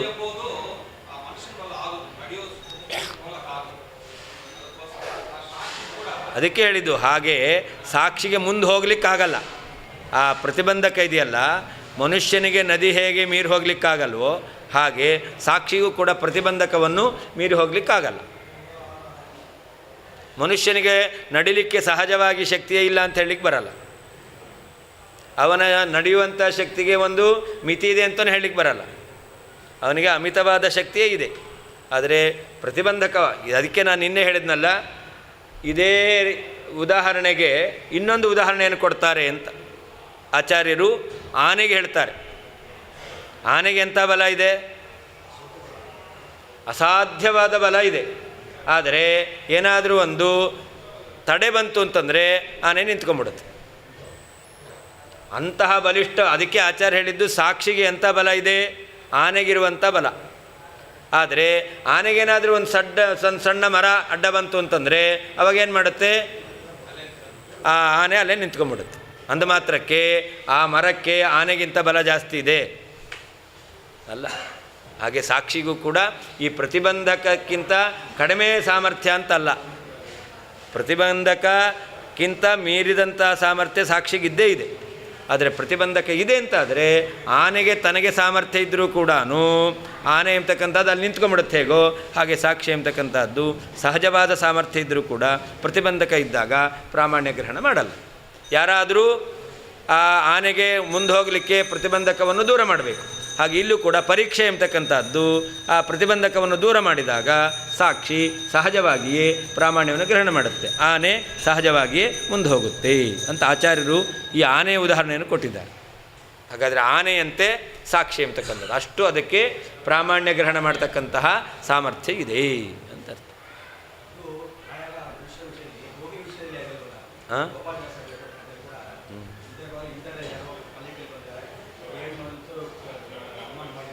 ಆಯಿತು. ಅದಕ್ಕೆ ನಾವು ಹೇಳಿದ್ದೇವಲ್ಲ, ಅಲ್ಲಿ ಪ್ರಾಮಾಣ್ಯ ಗ್ರಹಣಕ್ಕೆ ದೋಷಜ ಧರ್ಮ ಎಂಬತಕ್ಕಂಥದ್ದು ಸನ್ನಿಕರ್ಷ ಅಲ್ಲ. ಇದು ಪ್ರತ್ಯಕ್ಷದಿಂದ ಬಂದ ಜ್ಞಾನ. ಎಲ್ಲಿ ಇಂದ್ರಿಯ ಸನ್ನಿಕರ್ಷದಿಂದ ಜ್ಞಾನ ಬಂದಿರುತ್ತೋ ಅಂಥ ಕಡೆಯಲ್ಲಿ ಹೇಳ್ತಕ್ಕಂಥದ್ದು. ಅದು ಇಂದ್ರಿಯ ಸನ್ನಿಕರ್ಷದಿಂದ ಬಂದ ಜ್ಞಾನ ಅಲ್ವೇ ಅಲ್ವಲ್ಲ. ಇಂದ್ರಿಯ ಸನ್ನಿಕರ್ಷದಿಂದ ಬಂದ ಜ್ಞಾನ ಅಲ್ಲ ಅದು. ಹಾಂ, ಯಾವುದು? ಅದಕ್ಕೆ ಪ್ರತಿಬಂಧಕ ಎಲ್ಲ ಆಗುತ್ತೆ. ಇಂದ್ರಿಯ ಸನ್ನಿಕರ್ಷದಿಂದ ಬಂದ ಜ್ಞಾನ ವಿಷಯದಲ್ಲಿ ಪ್ರತಿಬಂಧಕ ಅಂತ ಹೇಳೋದು. ಎಲ್ಲಿ ಇಂದ್ರಿಯ ಸನ್ನಿಕರ್ಷದಿಂದ ಜ್ಞಾನ ಬಂದಿಲ್ವೋ ಅಲ್ಲಿ ದೂರಸ್ಥತ್ವವು ಪ್ರತಿಬಂಧಕ ಅಲ್ಲ. ಯಾಕೆ? ಸ್ವರ್ಗದಲ್ಲಿ ಏನಿದೆ ಅನ್ನೋದನ್ನು ಇಲ್ಲೇ ಇರತಕ್ಕಂತಹ ಯೋಗಿಗಳು ತಿಳ್ಕೊಳ್ತಾರೆ. ಅಲ್ಲಿ ದೂರಸ್ಥತ್ವ ಇದೆಯಲ್ಲ, ನಮಗೆ ಅಲ್ಲಿರೋದೇ ಕಾಣಲ್ಲ. ಹಾಗಿರ್ಬೇಕಾದ್ರೆ ಸ್ವರ್ಗದಲ್ಲಿ ಎಲ್ಲೋ ಇರೋದೇನು ಕಾಣ್ತದೆ, ನಮಗೆಲ್ಲಿ ಕಾಣುತ್ತೆ ಅಂದರೆ ಪ್ರತ್ಯಕ್ಷದಿಂದ ಬರಬೇಕಾದ್ರೆ ಮಾತ್ರ ದೂರಸ್ಥತ್ವ ದೋಷ ಆಗುತ್ತೆ. ಯೋಗಿಗಳಿಗೆ ಏನು ಯೋಗ ಸಾಮರ್ಥ್ಯದಿಂದ ಜ್ಞಾನ ಬರ್ತಾ ಇದೆ, ಅಲ್ಲಿ ದೂರಸ್ಥತ್ವ ಎಂಬತಕ್ಕಂಥದ್ದು ದೋಷವೇ ಅಲ್ಲ. ಒಂದು ಇಲ್ಲಿ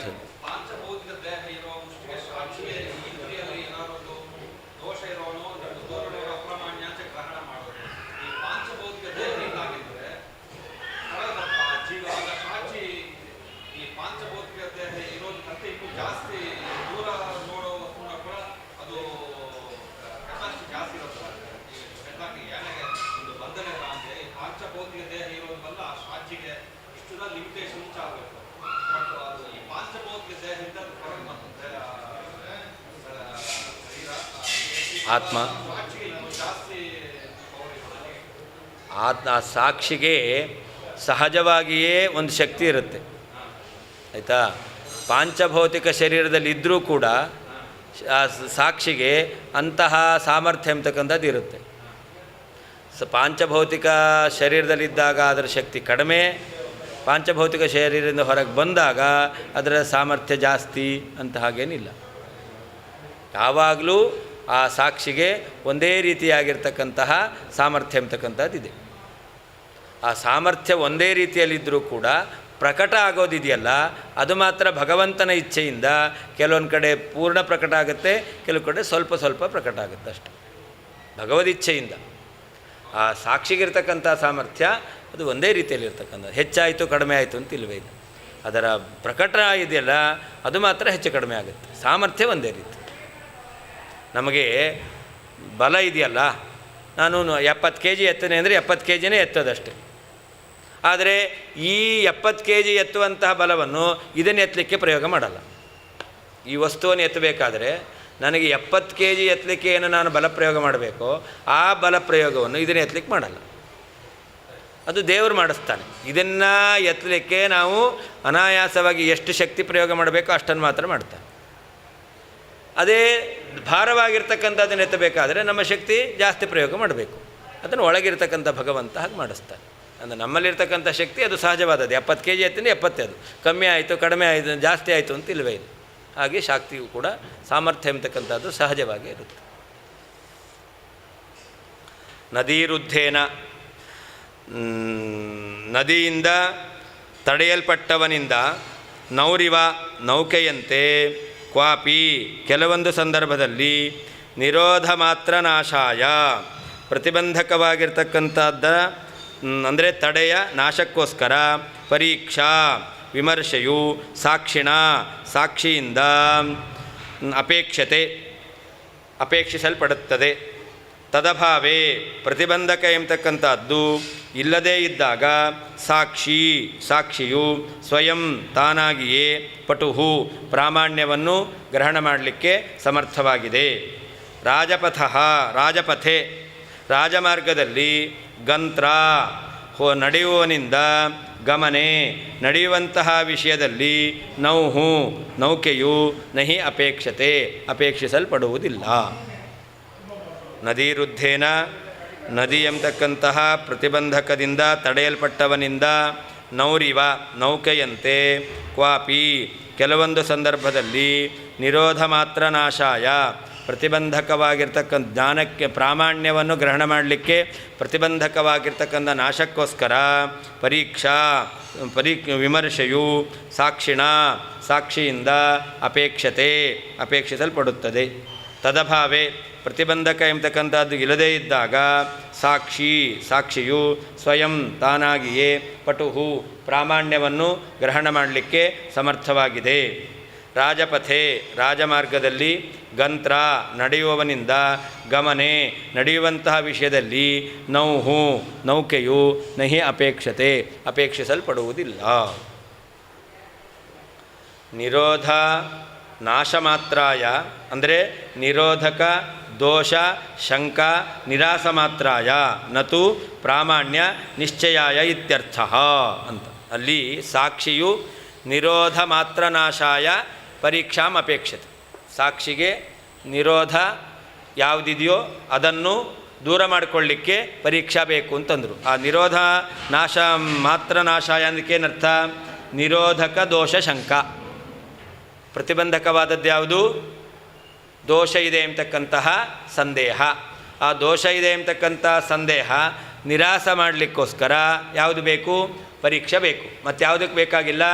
ಸಾಕ್ಷಿಯು ಪ್ರಾಮಾಣ್ಯವನ್ನು ನಿಶ್ಚಯ ಮಾಡಲಿಕ್ಕೆ ಪರೀಕ್ಷೆ ಎಂಬತಕ್ಕಂಥದ್ದು ಬೇಕಾಗಿಲ್ಲ. ನತು ಪ್ರಾಮಾಣ್ಯ ನಿಶ್ಚಯಾಯ, ಪ್ರಾಮಾಣ್ಯವನ್ನು ನಿರ್ಣಯ ಮಾಡಲಿಕ್ಕೆ ಗ್ರಹಣ ಮಾಡಲಿಕ್ಕೆ ಸಾಕ್ಷಿಗೆ ಪರೀಕ್ಷಾಪೇಕ್ಷ ಇಲ್ಲ. ಕ್ವಾಪಿ ಅಂತ ಅಂದರೆ ಕ್ವಚಿತ್ ಪರೀಕ್ಷಾ ತದ್ಭೋಗಜನ್ಯ ಸುಖಾನುಭವಾಕ್ಯ ಪ್ರವೃತ್ತಿ ಸಾಮರ್ಥ್ಯ ವಿಚಾರ ಅಪೇಕ್ಷತೆ ಇತಿ ಸಂಬಂಧ ಅಂತ. ಕ್ವಾಪಿ ಅಂತಂದರೆ ಕೆಲವೊಮ್ಮೆ, ಕ್ವಚಿತ್ ಪರೀಕ್ಷಾ ಕೆಲವು ಕಡೆಯಲ್ಲಿ, ಕ್ವಾಪಿ ಅಂದರೆ ಕ್ವಚಿತ್, ಪರೀಕ್ಷಾ ಅಂತ. ಪರೀಕ್ಷಾ ಅಂದರೆ ಏನು? ಅದಕ್ಕೆ ಹೇಳ್ತಾರೆ ತದ್ಭೋಗಜನ್ಯ ಸುಖಾನುಭವಾಕ್ಯ ಪ್ರವೃತ್ತಿ ಸಾಮರ್ಥ್ಯ ವಿಚಾರ ಅಂತರ್ಥ. ಪರೀಕ್ಷಾ ಅನ್ನೋದಕ್ಕೆ ಅರ್ಥ. ಕೆಲವೊಂದು ಕಡೆಯಲ್ಲಿ ಜ್ಞಾನ ಬಂತು ನೀರು ಅಂತ. ನೀರು ಜ್ಞಾನ ಬಂದಾಗ ನಮಗೆ ಅಲ್ಲಿ ಪ್ರಾಮಾಣ್ಯ ಗೃಹೀತ ಆಗಿರಲ್ಲ. ಪ್ರಾಮಾಣ್ಯ ಗೃಹೀತ ಆಗದೇ ಇದ್ದಾಗ ಅಲ್ಲೇ ನಾವು ಮಾಡ್ತೇವೆ ಪರೀಕ್ಷಾಪೇಕ್ಷೆ ಇದೆ.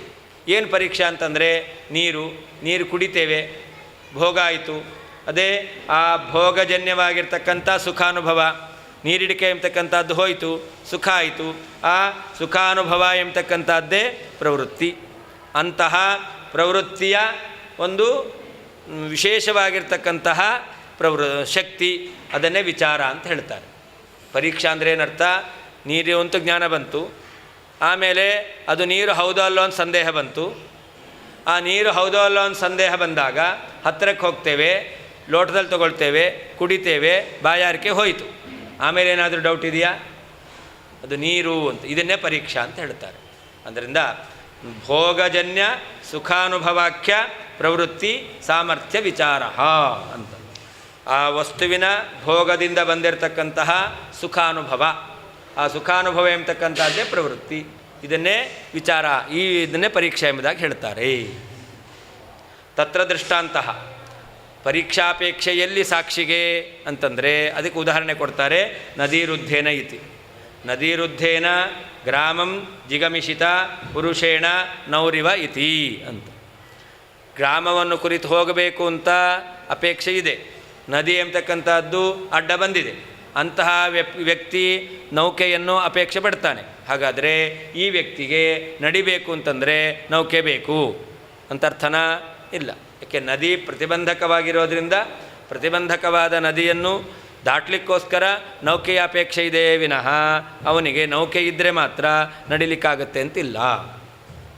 ತದಭಾವೇ ಅಂದರೆ ದೋಷಾದಿ ಪ್ರತಿಬಂಧ ಅಭಾವೇ, ಸಾಕ್ಷಿಗೆ ಪ್ರತಿಬಂಧಕವಾದ ದೂರಸ್ಥತ್ವಾದಿ ದೋಷ ಎಂಬತಕ್ಕಂಥದ್ದು ಇಲ್ಲ ಅಂತಾದರೆ, ಅಥವಾ ಇಂದ್ರಿಯದಲ್ಲಿರ್ತಕ್ಕಂತಹ ಕಾಚಕಾಮಲಾದಿ ದೋಷ ಎಂಬತಕ್ಕಂಥದ್ದು ಇಲ್ಲ ಅಂತಾದರೆ ಸಾಕ್ಷಿ ಪ್ರಾಮಾಣ್ಯವನ್ನು ಗ್ರಹಣ ಮಾಡುತ್ತೆ. ತದಭಾವೇ ಸ್ವಯಂ ಪಟುಹು ಇತ್ಯತ್ರ ಅರ್ಥಾಂತರನ್ಯಾಸ. ದೋಷ ಇಲ್ಲ ಅಂತಾದರೆ ಸಾಕ್ಷಿ ಎಂಬತಕ್ಕಂಥದ್ದು ಸಹಜವಾಗಿಯೇ ಪ್ರಾಮಾಣ್ಯವನ್ನು ಗ್ರಹಣ ಮಾಡುವ ಪಟುಹು ಸಾಮರ್ಥ್ಯವುಳ್ಳದ್ದಾಗಿದೆ ಎಂಬತಕ್ಕಂಥ ವಿಷಯದಲ್ಲಿ ಅರ್ಥಾಂತರನ್ಯಾಸ ಅಂತ ಆಲಂಕಾರಿಕವಾದ ಉದಾಹರಣೆಯನ್ನು ಕೊಡ್ತಾರೆ. ಹೇಗೆ? ನಡೆಯುವಂತಹ ಸಾಮರ್ಥ್ಯವುಳ್ಳಂತಹ ವ್ಯಕ್ತಿಗೆ ಪ್ರತಿಬಂಧಕವಾದ ನದಿ ಎಂಬತಕ್ಕಂಥದ್ದು ಇಲ್ಲ ಅಂತಾದರೆ ರಾಜಮಾರ್ಗದಲ್ಲಿ ಸಹಜವಾಗಿಯೇ ನಡೀತಾನೋ ಹಾಗೆ ಸಾಕ್ಷಿಯೂ ಕೂಡ ದೋಷ ಇಲ್ಲ ಅಂತಾದರೆ ಪ್ರತಿಬಂಧಕ ಇಲ್ಲ ಅಂಥೇಳಿ ಸಹಜವಾಗಿಯೇ ಪ್ರಾಮಾಣ್ಯವನ್ನು ಗ್ರಹಣ ಮಾಡುತ್ತೆ. ನಹೀತಿ ರಾಜಪಥ ಇತ್ಯನೇನ ನದ್ಯಾದಿ ಪ್ರತಿಬಂಧಕಾಭಾವಂ ಸೂಚಯತಿ. ರಾಜಪಥ ಅಂತ ಹೇಳಿದ್ರಿಂದ ನದಿ ಮೊದಲಾದ ಪ್ರತಿಬಂಧಕ ಇಲ್ಲ. ಪ್ರತಿಬಂಧಕ ಇಲ್ಲ ಅಂತಾದರೆ ಸ್ವಸಾಮರ್ಥ್ಯದಿಂದ ವ್ಯಕ್ತಿಯು ನಡೀತಾನೆ ಅಂತರ್ಥ. ಗಂತ್ರ ಅಂತಿದೆ, ನಡೆಯುವಂತಹ ಪುರುಷೇಣ ಅಂತರ್ಥ. ಗಂತ್ರ ಪುರುಷೇಣ, ನಡೆಯುವ ವ್ಯಕ್ತಿಯಿಂದ ಅಂತರ್ಥ. ನಿರೋಧಕೋಪಿ ಕಾರ್ಯಸ್ಯ ಅಭಾವಂ ಸಂಪಯೇತ್ಪರಂ ತದಭಾವಸ್ಯಾಪಿ ಕಾರ್ಯೇ ಕಾರಣತ್ವಂ ನ ಶೋಭತೆ. ತಾರ್ಕಿಕರು ಪುನಃ ಪ್ರಶ್ನೆ ಮಾಡ್ತಾರೆ, ಸಾಕ್ಷಿಯು ಪ್ರಾಮಾಣ್ಯವನ್ನು ಗ್ರಹಣ ಮಾಡಬೇಕು ಅಂತಾದರೆ ಪ್ರತಿಬಂಧಕ ಇರಬಾರದು. ಹಾಗಾದರೆ ಪ್ರತಿಬಂಧಕ ಅಭಾವ ಇರಬೇಕು. ಸಾಕ್ಷಿಯು ಪ್ರಾಮಾಣ್ಯವನ್ನು ಗ್ರಹಣ ಮಾಡಬೇಕಾದರೆ ಪ್ರತಿಬಂಧಕಾಭಾವವು ಕಾರಣ. ಸಾಕ್ಷಿಯು ಪ್ರಾಮಾಣ್ಯವನ್ನು ಗ್ರಹಣ ಮಾಡಬೇಕಾದರೆ ಪ್ರತಿಬಂಧಕ ಎಂಬತಕ್ಕಂಥದ್ದು ಇರಬಾರ್ದು. ಹಾಗಾದರೆ ಪ್ರತಿಬಂಧಕಾಭಾವವು ಸಾಕ್ಷಿಗೆ ಸಹಾಯಕವಾಗಿದೆ ಅಂತಾಯಿತು. ಆದ್ದರಿಂದ ಇಲ್ಲ ಅಂತಾದರೆ ಸಾಕ್ಷಿ ಎಂಬತಕ್ಕಂಥದ್ದು ಸಹಜವಾಗಿ ಪ್ರಾಮಾಣ್ಯವನ್ನು ಗ್ರಹಿಸಬೇಕಾಗಿತ್ತು. ಹಾಗಾದರೆ ಪ್ರತಿಬಂಧಕಾಭಾವ ಎಂಬತಕ್ಕಂಥದ್ದು ಸಹಕಾರಿ. ಪ್ರತಿಬಂಧಕ ಇದ್ದಾಗ ಪ್ರತಿಬಂಧಕಾಭಾವ ಎಂಬತಕ್ಕಂತಹ ಸಹಕಾರಿ ಇಲ್ಲ. ಆದ್ದರಿಂದ ಸಾಕ್ಷಿ ಎಂಬತಕ್ಕಂಥದ್ದು ಪ್ರಾಮಾಣ್ಯವನ್ನು ಗ್ರಹಿಸೋದಿಲ್ಲ. ಹಾಗಾದರೆ ಸಾಕ್ಷಿ ಎಂಬತಕ್ಕಂಥದ್ದು ಪ್ರಾಮಾಣ್ಯವನ್ನು ಗ್ರಹಿಸಬೇಕು ಅಂದರೆ ಏನು ಬೇಕು? ಪ್ರತಿಬಂಧಕಾಭಾವ ಇರಬೇಕು ಅಂತಾಯಿತು ಅಂತ ಅವರು ಆಕ್ಷೇಪ ಮಾಡಿದ್ರೆ ಅದಕ್ಕೆ ಏನಾಯಿತು? ಪ್ರಾಮಾಣ್ಯದ ಸ್ವತಸ್ತ್ವ ಹೋಯಿತು. ಸಾಕ್ಷಿಯು ಪ್ರಾಮಾಣ್ಯವನ್ನು ಸ್ವತಃ ಗ್ರಹಣ ಮಾಡುತ್ತೆ ಅಂತ ಹೇಳಲಿಕ್ಕೆ ಬರಲ್ಲ. ಪ್ರತಿಬಂಧಕ ಅಭಾವ ಇದ್ದಾಗ ಮಾತ್ರ ಸಾಕ್ಷಿಯು ಪ್ರಾಮಾಣ್ಯವನ್ನು ಗ್ರಹಣ ಮಾಡುತ್ತೆ. ಸಾಕ್ಷಿಗೆ ಪ್ರಾಮಾಣ್ಯವನ್ನು ಗ್ರಹಣ ಮಾಡತಕ್ಕಂತಹ ಸ್ವರೂಪಭೂತವಾದ ಸಾಮರ್ಥ್ಯ ಇಲ್ಲ ಅಂತಾಯಿತು. ಅದಕ್ಕೆ ಸಹಕಾರಿಯ ಅಪೇಕ್ಷೆ ಇದೆ. ಸಹಕಾರಿ ಯಾವುದು? ಪ್ರತಿಬಂಧಕ ಅಭಾವ. ಹಾಗಾದರೆ ಪ್ರತಿಬಂಧಕಾಭಾವ ಸಹಕೃತವಾಗಿರ್ತಕ್ಕಂತಹ ಸಾಕ್ಷಿಯು ಪ್ರಾಮಾಣ್ಯವನ್ನು ಗ್ರಹಣ ಮಾಡುತ್ತೆ. ಆದ್ದರಿಂದ ಸ್ವತಃ ಪ್ರಾಮಾಣ್ಯ ಎಂಬತಕ್ಕಂಥದ್ದನ್ನು ಬಿಡಬೇಕಾಗತ್ತೆ ಅಂತ ತಾರ್ಕಿಕರು ನಮ್ಮ ಮೇಲೆ ಆಕ್ಷೇಪವನ್ನು ಮಾಡ್ತಾರೆ. ದೋಷ ಇದ್ದಾಗ ಪ್ರತಿಬಂಧಕ ಎಂಬತಕ್ಕಂಥದ್ದಿದೆ, ಆಗ ಸಾಕ್ಷಿ ಎಂಬತಕ್ಕಂಥದ್ದು ಪ್ರಾಮಾಣ್ಯ ಗ್ರಹಣ ಮಾಡಲಿಲ್ಲ. ಹಾಗಾದರೆ ದೋಷ ಇಲ್ಲದೇ ಇದ್ದಾಗ ಸಾಕ್ಷಿಯು ಪ್ರಾಮಾಣ್ಯವನ್ನು ಗ್ರಹಣ ಮಾಡ್ತು. ಹಾಗಾದರೆ ಸಾಕ್ಷಿ ಪ್ರಾಮಾಣ್ಯವನ್ನು ಗ್ರಹಣ ಮಾಡಬೇಕಾದ್ರೆ ಪ್ರತಿಬಂಧಕ ಅಭಾವ ಅದು ಸಹಕಾರಿಯಾಗಿದೆ. ಅದರಿಂದ ಸ್ವತಃ ಪ್ರಾಮಾಣ್ಯ ಎಂಬತಕ್ಕಂಥದ್ದು ಇಲ್ಲ ಅಂತ ಅವರು ಆಕ್ಷೇಪ ಮಾಡ್ತಾರೆ. ಅದಕ್ಕೆ ಹೇಳ್ತಾರೆ, ಪ್ರತಿಬಂಧಕ ಎಂಬತಕ್ಕಂಥದ್ದು ಅದು ಕಾರ್ಯ ಆಗದಂತೆ ಮಾಡುತ್ತೆ ಹೊರತು ಪ್ರತಿಬಂಧಕ ಅಭಾವವು ಕಾರ್ಯವನ್ನು ಹುಟ್ಟಿಸ್ಲಿಕ್ಕೆ ಅದು ಕಾರಣ ಅಲ್ಲ. ಬೆಳಕು ಇದ್ದಾಗ ಪದಾರ್ಥಗಳು ಕಾಣುತ್ತೆ. ಹಾಗಾದರೆ ಪದಾರ್ಥಗಳು ಕಾಣಲಿಕ್ಕೆ ಯಾವುದು ಕಾರಣ? ಬೆಳಕು ಕಾರಣ. ಆದರೆ ಕತ್ತಲೆ ಇರಬಾರದು ಅಂತ ಹೇಳ್ತಾರ? ಕತ್ತಲೆಯ ಅಭಾವವು ವಸ್ತು ಕಾಣಲಿಕ್ಕೆ ಕಾರಣ ಅಂತ ಹೇಳ್ತಾರ? ಇಲ್ಲ. ಬೆಳಕು ಎಂಬತಕ್ಕಂಥದ್ದು ಕಾರಣ ಅಂತ ಹೇಳ್ತಾರೆ ಹೊರತು ಕತ್ತಲೆಯ ಅಭಾವ ಎಂಬತಕ್ಕಂಥದ್ದು, ಕತ್ತಲೆ ಪ್ರತಿಬಂಧಕ, ಕತ್ತಲೆಯೋ ಪ್ರತಿಬಂಧಕ, ಕತ್ತಲೆ ಅಭಾವ ಎಂಬತಕ್ಕಂಥದ್ದು ವಸ್ತುವನ್ನು ಕಾಣಲಿಕ್ಕೆ ಕಾರಣ ಅಂತ ಹೇಳಲ್ಲ. ಪ್ರತಿಬಂಧಕ ಅಭಾವವು ಎಲ್ಲಿಯೂ ಕಾರಣ ಅಲ್ಲ. ಪ್ರತಿಬಂಧಕ ಇದ್ದಾಗ ಕೆಲವೊಂದು ಬಾರಿ ಕಾರ್ಯ ಹುಟ್ಟಲ್ಲ ಅಂತ ಆಗುತ್ತೆ. ಹಾಗಾದರೆ ಆ ಪ್ರತಿಬಂಧಕ ಎಂಬತಕ್ಕಂಥದ್ದು ಏನು ಮಾಡುತ್ತೆ? ಕಾರ್ಯ ಹುಟ್ಟಲಿಕ್ಕೆ ಅದು ತಡೆಯಾಗಿರುತ್ತೆ ಹೊರತು ಆ ಪ್ರತಿಬಂಧಕ ಅಭಾವ ಎಂಬತಕ್ಕಂಥದ್ದು ಕಾರ್ಯವನ್ನು ಹುಟ್ಟುವಂಥ ವಿಷಯದಲ್ಲಿ ಕಾರಣ ಅಂತ ಯಾರೂ ಹೇಳಲ್ಲ. ಹೇಗೆ ಕತ್ತಲೆಯ ಅಭಾವ ಎಂಬತಕ್ಕಂಥದ್ದು ವಸ್ತು ಕಾಣಲಿಕ್ಕೆ ಕಾರಣ ಅಂತ ಯಾರೂ ಹೇಳಲ್ಲ. ಕತ್ತಲೆಯು ಪ್ರತಿಬಂಧಕ, ಕತ್ತಲೆ ಅಭಾವ ವಸ್ತು ಕಾಣಲಿಕ್ಕೆ ಕಾರಣ ಅಂತ ಹೇಳಲ್ಲ. ಹಾಗೆ ಸಾಕ್ಷಿಯೂ ಕೂಡ ಸಹಜವಾಗಿಯೇನೇ ಅದು ಪ್ರಾಮಾಣ್ಯವನ್ನು ಗ್ರಹಣ ಮಾಡುತ್ತೆ. ಆದರೆ ಪ್ರತಿಬಂಧಕ ಎಂಬತಕ್ಕಂಥದ್ದು ಕಾರ್ಯವನ್ನು ಹುಟ್ಟಲಿಕ್ಕೆ, ಪ್ರಾಮಾಣ್ಯವನ್ನು ಗ್ರಹಣ ಮಾಡಲಿಕ್ಕೆ ಅದು ತಡೆ ಉಂಟು ಮಾಡಿದೆ. ಆದ್ದರಿಂದಾಗಿ ಸಾಕ್ಷಿ ಎಂಬತಕ್ಕಂಥದ್ದು ಪ್ರಾಮಾಣ್ಯವನ್ನು ಗ್ರಹಣ ಮಾಡಲ್ಲ ಹೊರತು ಪ್ರತಿಬಂಧಕ ಅಭಾವ ಎಂಬತಕ್ಕಂಥದ್ದು ಸಾಕ್ಷಿಗೆ ಸಹಕಾರಿ ಅಂತ ಹೇಳ್ತಕ್ಕಂಥದ್ದು ಸರಿಯಲ್ಲ ಅಂತ.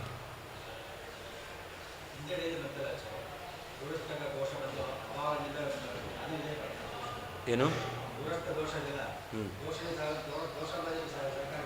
ಅಲ್ಲ, ದೋಷಾಭಾವ ಸಹಕಾರಿ ಅಲ್ಲ. ಅದಕ್ಕೆ ಪ್ರತಿಬಂಧಕ ಅಂದರೆ ಏನು ಅಂತ ಹೇಳ್ತಾರೆ. ಪ್ರತಿಬಂಧಕ ಅಂದರೆ ಅದರ ಲಕ್ಷಣ ಏನು? ಮುಂದೆ ಹೇಳ್ತಾರೆ, ಪ್ರತಿಬಂಧಕ ಅಂತಂದರೆ ಸಕಲ ಸಾಮಗ್ರಿಯೂ ಇರಬೇಕು. ಸಕಲ ಸಾಮಗ್ರಿಗಳು ಇದ್ದಾಗ ಯಾವುದು ಇರೋದರಿಂದಾಗಿ ಕಾರ್ಯ ಆಗೋದಿಲ್ವೋ ಅದು ಪ್ರತಿಬಂಧಕ. ಹೊರತು ಏನು ಅಭಾವ ಪ್ರತಿಯೋಗಿತ್ವ ಎಂಬತಕ್ಕಂಥದ್ದು ಪ್ರತಿಬಂಧಕ ಅಲ್ಲ ಅಂತ ಹೇಳ್ತಾರೆ. ಎಲ್ಲ ಸಾಮಗ್ರಿ ಇರಬೇಕು. ನೋಡಿ, ಮಣಿ, ಬೆಂಕಿ ಎಂಬತಕ್ಕಂಥದ್ದು ಸುಡುತ್ತೆ. ಸುಡದೇ ಇರಲಿಕ್ಕೆ ಏನು ಕಾರಣ? ಆ ಮಣಿ ಎಂಬತಕ್ಕಂಥದ್ದಿದ್ದರೆ, ಇಂದ್ರನೀಲಮಣಿ ಎಂಬತಕ್ಕಂಥದ್ದಿದ್ದಾಗ ಬೆಂಕಿ ಎಂಬತಕ್ಕಂಥದ್ದು ಸುಡಲ್ಲ. ಹಾಗಾದರೆ ಬೆಂಕಿ ಸುಡಬೇಕು ಅಂತಂದರೆ ಇಂದ್ರನೀಲಮಣಿ ಇರಬಾರದು ಅಂತ ಅರ್ಥನಾ? ಅಲ್ಲ. ಬೆಂಕಿಗೆ ಸುಡುವಂತಹ ಶಕ್ತಿ ಸಹಜವಾಗಿದೆ. ಇಂದ್ರನೀಲಮಣಿ ಎಂಬತಕ್ಕಂಥದ್ದು ಪ್ರತಿಬಂಧಕ. ಸಕಲ ಸಾಮಗ್ರಿ ಕಾರ್ಯ ಆಗಲಿಕ್ಕೆ ಬೇಕಾದಂಥ ಸಾಮಗ್ರಿಗಳಿರಬೇಕು, ಆದರೆ ಕಾರ್ಯ ಆಗಬಾರ್ದು. ಯಾವುದರ ಸನ್ನಿಧಾನದಿಂದ ಕಾರ್ಯ ಆಗೋದಿಲ್ವೋ ಅದನ್ನು ಪ್ರತಿಬಂಧಕ ಅಂತ ಹೇಳ್ತಾರೆ. ಬೆಂಕಿ ದಗದಗ ಅಂತ ಉರಿತಾ ಇದೆ, ಅದರಲ್ಲಿ ನಾವು ಸುಡುವಂಥ ವಸ್ತುವನ್ನು ಹಾಕಿದ್ದೇವೆ, ಆದರೆ ಅಲ್ಲಿ ಬೆಂಕಿ ಎಂಬತಕ್ಕಂಥದ್ದು ಆ ವಸ್ತುವನ್ನು ಸುಡ್ತಾ ಇಲ್ಲ. ಯಾಕೆ ಸುಡ್ತಾ ಇಲ್ಲ? ಅಲ್ಲಿ ನೋಡಿ, ಸುಡಲಿಕ್ಕೆ ಬೇಕಾಗಿರ್ತಕ್ಕಂತಹ ಎಲ್ಲ ಸಾಮಗ್ರಿಗಳು ಇದೆ.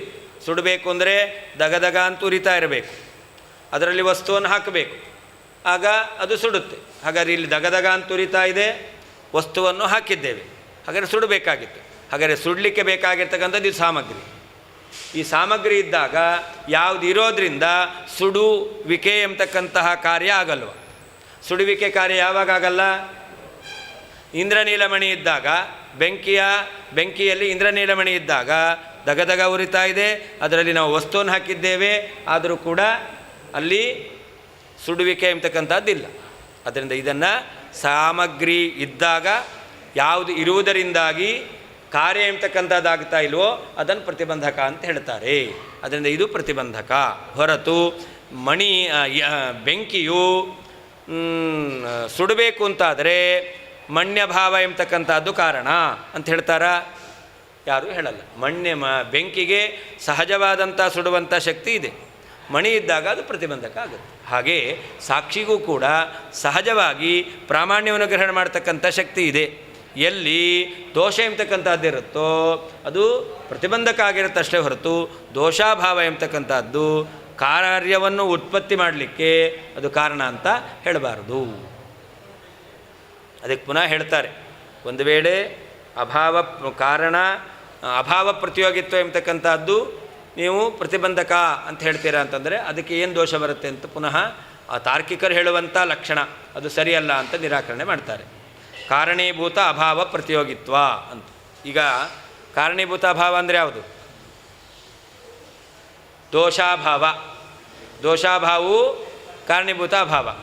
ಹಾಗಾದರೆ ದೋಷಾಭಾವ ಪ್ರತಿಯೋಗಿತ್ವ, ಕಾರಣೀಭೂತ ಅಭಾವ ಪ್ರತಿಯೋಗಿತ್ವ ಯಾವುದರಲ್ಲಿದೆ?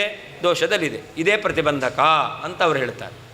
ನಾವು ಹೇಳಿದ್ದು ಕಾರ್ಯಜನಕ ಸಾಮಗ್ರಿ ಸತ್ಯಾಂ ಯತ್ ಸಮವಧಾನೇನ ಕಾರ್ಯಂ ನ ಉತ್ಪದ್ಯತೆ ತತ್ ಪ್ರತಿಬಂಧಕಂ ಅಂತ ನಾವು ಹೇಳಿದ್ದು. ಕಾರ್ಯ ಉತ್ಪತ್ತಿಯಾಗಲಿಕ್ಕೆ ಎಲ್ಲ ಸಾಮಗ್ರಿಗಳು ಇದ್ದಾಗ ಯಾವುದು ಇರುವುದರಿಂದಾಗಿ ಕಾರ್ಯ ಹುಟ್ಟೋದಿಲ್ವೋ ಅದು ಪ್ರತಿಬಂಧಕ ಅಂತ ನಾವು ಹೇಳಿದೆವು. ಅವ್ರು ಹೇಳ್ತಾರೆ ಕಾರಣೀಭೂತ ಅಭಾವ ಪ್ರತಿಯೋಗಿತ್ವಂ ಪ್ರತಿಬಂಧಕತ್ವಂ ಅಂತ ಅವ್ರು ಹೇಳ್ತಾರೆ. ಇದರಲ್ಲಿ ಯಾವುದು ಲಕ್ಷಣ ಸರಿ, ಯಾವ ಲಕ್ಷಣ ಸರಿ ಅಲ್ಲ ಅನ್ನೋದನ್ನು ಮುಂದೆ ವಿಚಾರ ಮಾಡ್ತಾರೆ. ತಾರ್ಕಿಕರು ಹೇಳ್ತಕ್ಕಂತಹ ಕಾರಣೀಭೂತ ಅಭಾವ ಪ್ರತಿಯೋಗಿತ್ವ ಎಂಬತಕ್ಕಂಥದ್ದು ಪ್ರತಿಬಂಧಕದ ಲಕ್ಷಣ ಅಲ್ಲ. ಭೂಮಿ ಬೀಳ್ತಾ ಇಲ್ಲ. ಯಾಕೆ? ಭಗವಂತ ಎತ್ತಿ ಹಿಡಿದಿದ್ದಾನೆ, ಭೂಮಿಯನ್ನು ಭಗವಂತ ಎತ್ತಿ ಹಿಡಿದಿದ್ದಾನೆ. ಹಾಗಾದರೆ ಆ ಭಗವಂತ ಎತ್ತಿ ಹಿಡಿದಿರೋದ್ರಿಂದ ಭೂಮಿ ಎಂಬತಕ್ಕಂಥದ್ದು ಬೀಳ್ತಾ ಇಲ್ಲ ಅಂತ ಹೇಳ್ತೇವೆ. ಹಾಗಾದರೆ ಭಗವಂತ ಎತ್ತಿ ಹಿಡಿದಿದ್ದದೆಯಲ್ಲ ಇದೇನು ಪ್ರತಿಬಂಧಕ? ಯಾವುದಕ್ಕೆ? ಭೂಮಿ ಬೀಳದೇ ಇರಲಿಕ್ಕೆ ಪ್ರತಿಬಂಧಕ ಯಾವುದು? ಭಗವಂತ ಎತ್ತಿ ಹಿಡಿದಿದ್ದಾನೆ ಅಂತ. ಹಾಗಾದರೆ ಭಗವಂತ ಅವನು ಪ್ರತಿಬಂಧಕನಾದ. ಆ ಭಗವಂತನಲ್ಲಿ ಅಭಾವ ಪ್ರತಿಯೋಗಿತ್ವ ಬರುತ್ತಾ? ಬರಲ್ಲ. ಯಾಕೆ? ಭಗವಂತ ಅಭಾವಕ್ಕೆ ಪ್ರತಿಯೋಗಿ ಅಲ್ಲ. ಭಗವಂತನಲ್ಲಿ ಅಭಾವ ಎಂಬತಕ್ಕಂಥದ್ದು ಇಲ್ಲವೇ ಇಲ್ಲ. ಹಾಗಾದರೆ ಅಭಾವ ಪ್ರತಿಯೋಗಿತ್ವ ಎಂಬತಕ್ಕಂಥದ್ದು ಭಗವಂತ ಇಲ್ಲ ಅಂತ ಆಗಲಿಕ್ಕೆ ಸಾಧ್ಯ ಇದೆಯಾ? ಇಂದ ಅಭಾವ ಪ್ರತಿಯೋಗಿತ್ವ ರೂಪವಾಗಿರ್ತಕ್ಕಂತಹ ಲಕ್ಷಣ ಭಗವಂತನಲ್ಲಿ ಬರಲ್ಲ. ಭಗವಂತ ಭೂಮಿ ಬೀಳದೇ ಇರಲಿಕ್ಕೆ ಪ್ರತಿಬಂಧಕ. ಪ್ರತಿಬಂಧಕತ್ವಂ ನಾಮ ಅಭಾವ ಪ್ರತಿಯೋಗಿತ್ವಂ. ಹಾಗಾದರೆ ಭಗವಂತನಲ್ಲಿ ಅಭಾವ ಪ್ರತಿಯೋಗಿತ್ವ ಇಲ್ಲ. ಹಾಗಾದರೆ ಪರಮಾತ್ಮ ಪ್ರತಿಬಂಧಕ ಅಂತ ಆಗದೆ ಹೋಗಬೇಕಾದೀತು ಅಂತ ಮುಂದೆ ಎಲ್ಲ ದೋಷವನ್ನು ಹೇಳ್ತಾರೆ. ಅದರಿಂದ ಅವ್ರು ಹೇಳುವಂಥ ಲಕ್ಷಣ ಸರಿಯಲ್ಲ. ಹಾಗಾದರೆ ಪ್ರತಿಬಂಧಕ ಅಂತಂದರೆ ಕಾರಣ ಸಾಮಗ್ರಿ ಸತ್ಯಂ ಯತ್ ಸಮವಧಾನೇನ ಕಾರ್ಯಂ ನ ಉತ್ಪದ್ಯತೆ ತತ್ ಪ್ರತಿಬಂಧಕಂ. ಕಾರ್ಯ ಆಗಲಿಕ್ಕೆ ಬೇಕಾದ ಎಲ್ಲ ಸಲಕರಣೆಗಳು ಇದ್ದರೂ ಯಾವುದು ಇರುವುದರಿಂದಾಗಿ ಕಾರ್ಯ ಹುಟ್ಟೋದಿಲ್ವೋ ಅದನ್ನು ಪ್ರತಿಬಂಧಕ ಅಂತ ಹೇಳ್ತಾರೆ. ಅಂದರೆ ಪ್ರಕೃತದಲ್ಲಿ ಜ್ಞಾನ ಇದೆ, ಜ್ಞಾನದಲ್ಲಿ ವಸ್ತುವನ್ನು ಗ್ರಹಿಸ್ತವೂ, ಜ್ಞಾನವು ವಸ್ತುವನ್ನು ಗ್ರಹಿಸ್ತವೂ ಇದೆ, ಸಾಕ್ಷಿಗೆ ಪ್ರಾಮಾಣ್ಯವನ್ನು ಗ್ರಹಣ ಮಾಡ್ತಕ್ಕಂಥ ಸಾಮರ್ಥ್ಯವೂ ಇದೆ. ಆದರೆ ಯತ್ ಸಮವಧಾನೇನ ದೋಷ ಎಂಬತಕ್ಕಂಥದ್ದು ಇರೋದರಿಂದಾಗಿ ಸಾಕ್ಷಿಯು ಪ್ರಾಮಾಣ್ಯವನ್ನು ಗ್ರಹಣ ಮಾಡ್ತಾ ಇಲ್ಲ. ಕಾರ್ಯಂನ ಉತ್ಪದ್ಯತೆ. ಅದರಿಂದಾಗಿ ಏನು ಹೇಳಬೇಕು, ದೋಷ ಎಂಬತಕ್ಕಂಥದ್ದು ಪ್ರತಿಬಂಧಕ ಅಂತ ಹೇಳಬೇಕಷ್ಟೇ ಹೊರತು ದೋಷಾಭಾವವು ಕಾರಣ ಅಂತ ಹೇಳಬಾರದು.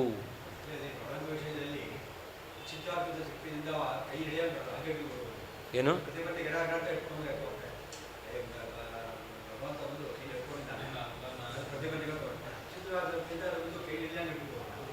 ಭಗವಂತ ಕೈಯಲ್ಲಿ ಎತ್ಕೊಂಡು ಹಿಡಿದಿದ್ದಾನೆ ಅಂತಂತೂ ಹೇಳ್ತೀರ ತಾನೇ? ಯಾವುದು ಅದೇ ಪ್ರತಿಬಂಧಕ ಲಕ್ಷಣ ಏನು ಹೇಳ್ತೀರಾ? ಪರಮಾತ್ಮ ಕೈ ಬಿಟ್ಟ ಅಂತಂದರೆ ಭೂಮಿ ಬಿಡದೆ ಬೀಳುತ್ತೆ. ಇಲ್ಲ, ಪರಮಾತ್ಮ ಹಾಗೆ ಮಾಡಲ್ಲ. ತಾನು ಕೆಲವೊಂದನ್ನು ತಾನೇ ಸ್ವತಃ ಮಾಡ್ತಾನೆ. ತನ್ನ ಅಚಿಂತ್ಯಾದ್ಭುತ ಶಕ್ತಿಯಿಂದ ಕೆಲವೊಂದನ್ನು ಮಾಡಲ್ಲ. ಭಗವಂತ ರಾಕ್ಷಸರನ್ನು ಸಂಹಾರ ಮಾಡಲಿಕ್ಕೋಸ್ಕರ ಭೂಮಿಗೆ ಬಂದ. ತನ್ನ ಅಚಿಂತ್ಯಾದ್ಭುತ ಶಕ್ತಿಯಿಂದ ಸಂಹಾರ ಮಾಡಲಿಕ್ಕೆ ಆಗ್ತಿರ್ಲಿಲ್ವಾ? ತನ್ನ ಅಚಿಂತ್ಯಾದ್ಭುತ ಶಕ್ತಿಯಿಂದ ಸಂಹಾರ ಮಾಡಲಿಕ್ಕಾದರೂ ಕೂಡ ಭಗವಂತ ಸಂಹಾರ ಮಾಡಿದ್ದಾನೆ ಅಂತ ನಮಗೆ ಗೊತ್ತಾಗಿ ಭಗವಂತ ಉಪಕಾರ ಮಾಡಿದ್ದಾನೆ ಅಂತ ಭಗವಂತನಲ್ಲಿ ನಾವು ಪ್ರೀತಿ ಮಾಡಬೇಕಲ್ಲ. ಅದಕ್ಕೋಸ್ಕರ ಭಗವಂತ ತನ್ನ ಅಚಿಂತ್ಯಾದ್ಭುತ ಶಕ್ತಿಯಿಂದ ಅದನ್ನು ಮಾಡದೇನೆ ತಾನೇ ಸ್ವತಃ ಮಾಡಿ ತನ್ನ ಪ್ರೀತಿಗೆ ಅವಕಾಶವನ್ನು ಮಾಡಿಕೊಡ್ತಾನೆ. ಅದು ಭಗವಂತನ ಒಂದು ಕಾರುಣ್ಯ ಅಂತಕ್ಕಂಥದ್ದು. ಆದ್ದರಿಂದ ಭೂಮಿಯನ್ನು ಕೂಡ ಭಗವಂತ ಎತ್ತಿ ಹಿಡಿದಿದ್ದಾನೆ. ಹಾಗಾದರೆ ಭಗವಂತ ಎತ್ತಿ ಹಿಡಿದದ್ದು ಭೂಮಿ ಬೀಳದೇ ಇರಲಿಕ್ಕೆ ಪ್ರತಿಬಂಧಕ. ಯಾಕೆ? ದೇವರು ಎಂಥ ಮಹಾ ಉಪಕಾರಿ. ನಾವು ಈ ಭೂಮಿಯಲ್ಲಿ ಇರಲಿಕ್ಕೋಸ್ಕರ ಅವನು 24 ಗಂಟೆ ಎತ್ತಿ ಹಿಡ್ಕೊಂಡಿದ್ದಾನೆ ಅಂತಂದರೆ ಆ ದೇವರಿಗೆ ಎಷ್ಟು ಕಾರುಣ್ಯ ಇದೆ ಅಂತ ದೇವರ ಮೇಲೆ ಭಕ್ತಿ ಬರಲಿಕ್ಕೆ ಅವಕಾಶ ಇದೆ. ಅದರಿಂದ ಭಗವಂತ ಹಾಗೆ ಮಾಡ್ತಾನೆ. ನಿರೋಧಕ ಅಪಿ ಪ್ರತಿಬಂಧಕವೂ ಕೂಡ ಪರಂ ಬಹಳ ಅಂತಾದರೆ ಕಾರ್ಯದ ಅಭಾವಂ ಆಗದೇ ಇರುವಿಕೆಯನ್ನು ಸಂಪಾದಯೇತ್ ಮಾಡಿಕೊಟ್ಟೀತು. ತದಭಾವಸ್ಯಾಪಿ ಪ್ರತಿಬಂಧಕ ಅಭಾವಕ್ಕೂ ಕಾರ್ಯೇ ಕಾರಣತ್ವಂ ಕಾರ್ಯವನ್ನು ಉತ್ಪತ್ತಿ ಮಾಡಲಿಕ್ಕೆ ಕಾರಣತ್ವ ಎಂಬತಕ್ಕಂಥದ್ದು ನ ಶೋಭತೆ ಶೋಭಿಸುವುದಿಲ್ಲ, ಒಪ್ಪಲಿಕ್ಕಾಗೋದಿಲ್ಲ. ನಿರೋಧಕ ಅಪಿ ಪ್ರತಿಬಂಧಕವೂ ಕೂಡ ಪರಂ ಬಹಳ ಅಂತಂದರೆ ಕಾರ್ಯದ ಅಭಾವಂ ಇಲ್ಲದೇ ಇರುವಿಕೆಯನ್ನು ಸಂಪಾದಯೇತ್ ಉಂಟು ಮಾಡಿಕೊಟ್ಟೀತು. ತದಭಾವಸ್ಯಾಪಿ ಪ್ರತಿಬಂಧಕದ ಅಭಾವಕ್ಕೆ ಕಾರ್ಯ ಹುಟ್ಟತಕ್ಕಂಥ ವಿಷಯದಲ್ಲಿ ಕಾರಣತ್ವ ಎಂಬತಕ್ಕಂಥದ್ದು ನ ಶೋಭತೆ ಒಪ್ಪಲಿಕ್ಕೆ ಸಾಧ್ಯ ಇಲ್ಲ. ಮಾಸ್ತು ತರ್ಹಿ ಪ್ರಾಮಾಣ್ಯ ನಿಶ್ಚಯಂ ಪ್ರತಿ ಪರೀಕ್ಷಾಪೇಕ್ಷ ದೋಷಾಖ್ಯ ಪ್ರತಿಬಂಧಕ ಅಭಾವಸ್ಯತು ಕಾರಣತಾ ಸ್ಯಾತ್. ಪ್ರಾಮಾಣ್ಯ ನಿಶ್ಚಯ ಆಗಬೇಕಾದರೆ ಪರೀಕ್ಷೆ ಬೇಕಾಗಿಲ್ಲ. ಯಾಕೆ? ಪ್ರಾಮಾಣ್ಯವನ್ನು ಸಾಕ್ಷಿ ಪರೀಕ್ಷೆ ಇಲ್ಲದೇನೆ ಸಮೀಪದಲ್ಲಿರುವಂಥ ವಸ್ತುವಿನ ಜ್ಞಾನ ಪ್ರಾಮಾಣ್ಯವನ್ನು ಗ್ರಹಣ ಮಾಡುತ್ತೆ. ಹತ್ತಿರದಲ್ಲಿರುವಂಥ ವಸ್ತುವಿನ ಜ್ಞಾನ ಬಂದಾಗ ಅಲ್ಲಿ ಸಾಕ್ಷಿ ಎಂಬತಕ್ಕಂಥದ್ದು ಪ್ರಾಮಾಣ್ಯವನ್ನು ಗ್ರಹಣ ಮಾಡ್ತಾ ಇದೆ. ಆದ್ದರಿಂದಾಗಿ ಪ್ರಾಮಾಣ್ಯವನ್ನು ಗ್ರಹಣ ಮಾಡ್ತಕ್ಕಂಥ ವಿಷಯದಲ್ಲಿ ಸಾಕ್ಷಿಗೆ ಪರೀಕ್ಷಾಪೇಕ್ಷೆ ಎಂಬತಕ್ಕಂಥದ್ದು ಇಲ್ಲ ಅಂತ ಹೇಳೋಣ. ಆದರೆ ದೋಷಾಖ್ಯ ಪ್ರತಿಬಂಧಕಾಭಾವಸ್ಯತು ಕಾರಣತಾ ಸ್ಯಾತ್ ಅಂತ. ದೋಷ ಎಂಬತಕ್ಕಂಥದ್ದು ಪ್ರತಿಬಂಧಕ. ಆ ದೋಷರೂಪವಾಗಿರ್ತಕ್ಕಂಥ ಪ್ರತಿಬಂಧಕ ಅಭಾವ ಬರಬೇಕು ಅಂತಾದರೆ ಆಗ ಈ ಪರೀಕ್ಷೆ ಎಂಬತಕ್ಕಂಥದ್ದು ಕಾರಣವಾಗಿದೆ ಅಂತ ಹೇಳೋಣ. ದೋಷಾದಿ ಅಪ್ರತಿಬದ್ಧತ್ವಸ್ಯ ಭವದ್ಭಿ ಅಪಿ ಅಂಗೀಕಾರಾತ್. ನಾವು ಹೇಳ್ತೇವೆ ದೋಷ ಪ್ರತಿಬಂಧಕ ಆದಾಗ ಅಲ್ಲಿ ಪ್ರಾಮಾಣ್ಯ ಗ್ರಹಣ ಮಾಡಲ್ಲ ಅಂತ. ಹಾಗಾದರೆ ಪ್ರತಿಬಂಧಕ ಅಭಾವ ಬೇಕು. ಪ್ರತಿಬಂಧಕ ಅಭಾವ ಬರಲಿಕ್ಕೆ ಯಾವುದು ಕಾರಣ? ಪರೀಕ್ಷೆ ಎಂಬತಕ್ಕಂಥದ್ದು ಕಾರಣ ಅಂತ ಹೇಳ್ರಿ.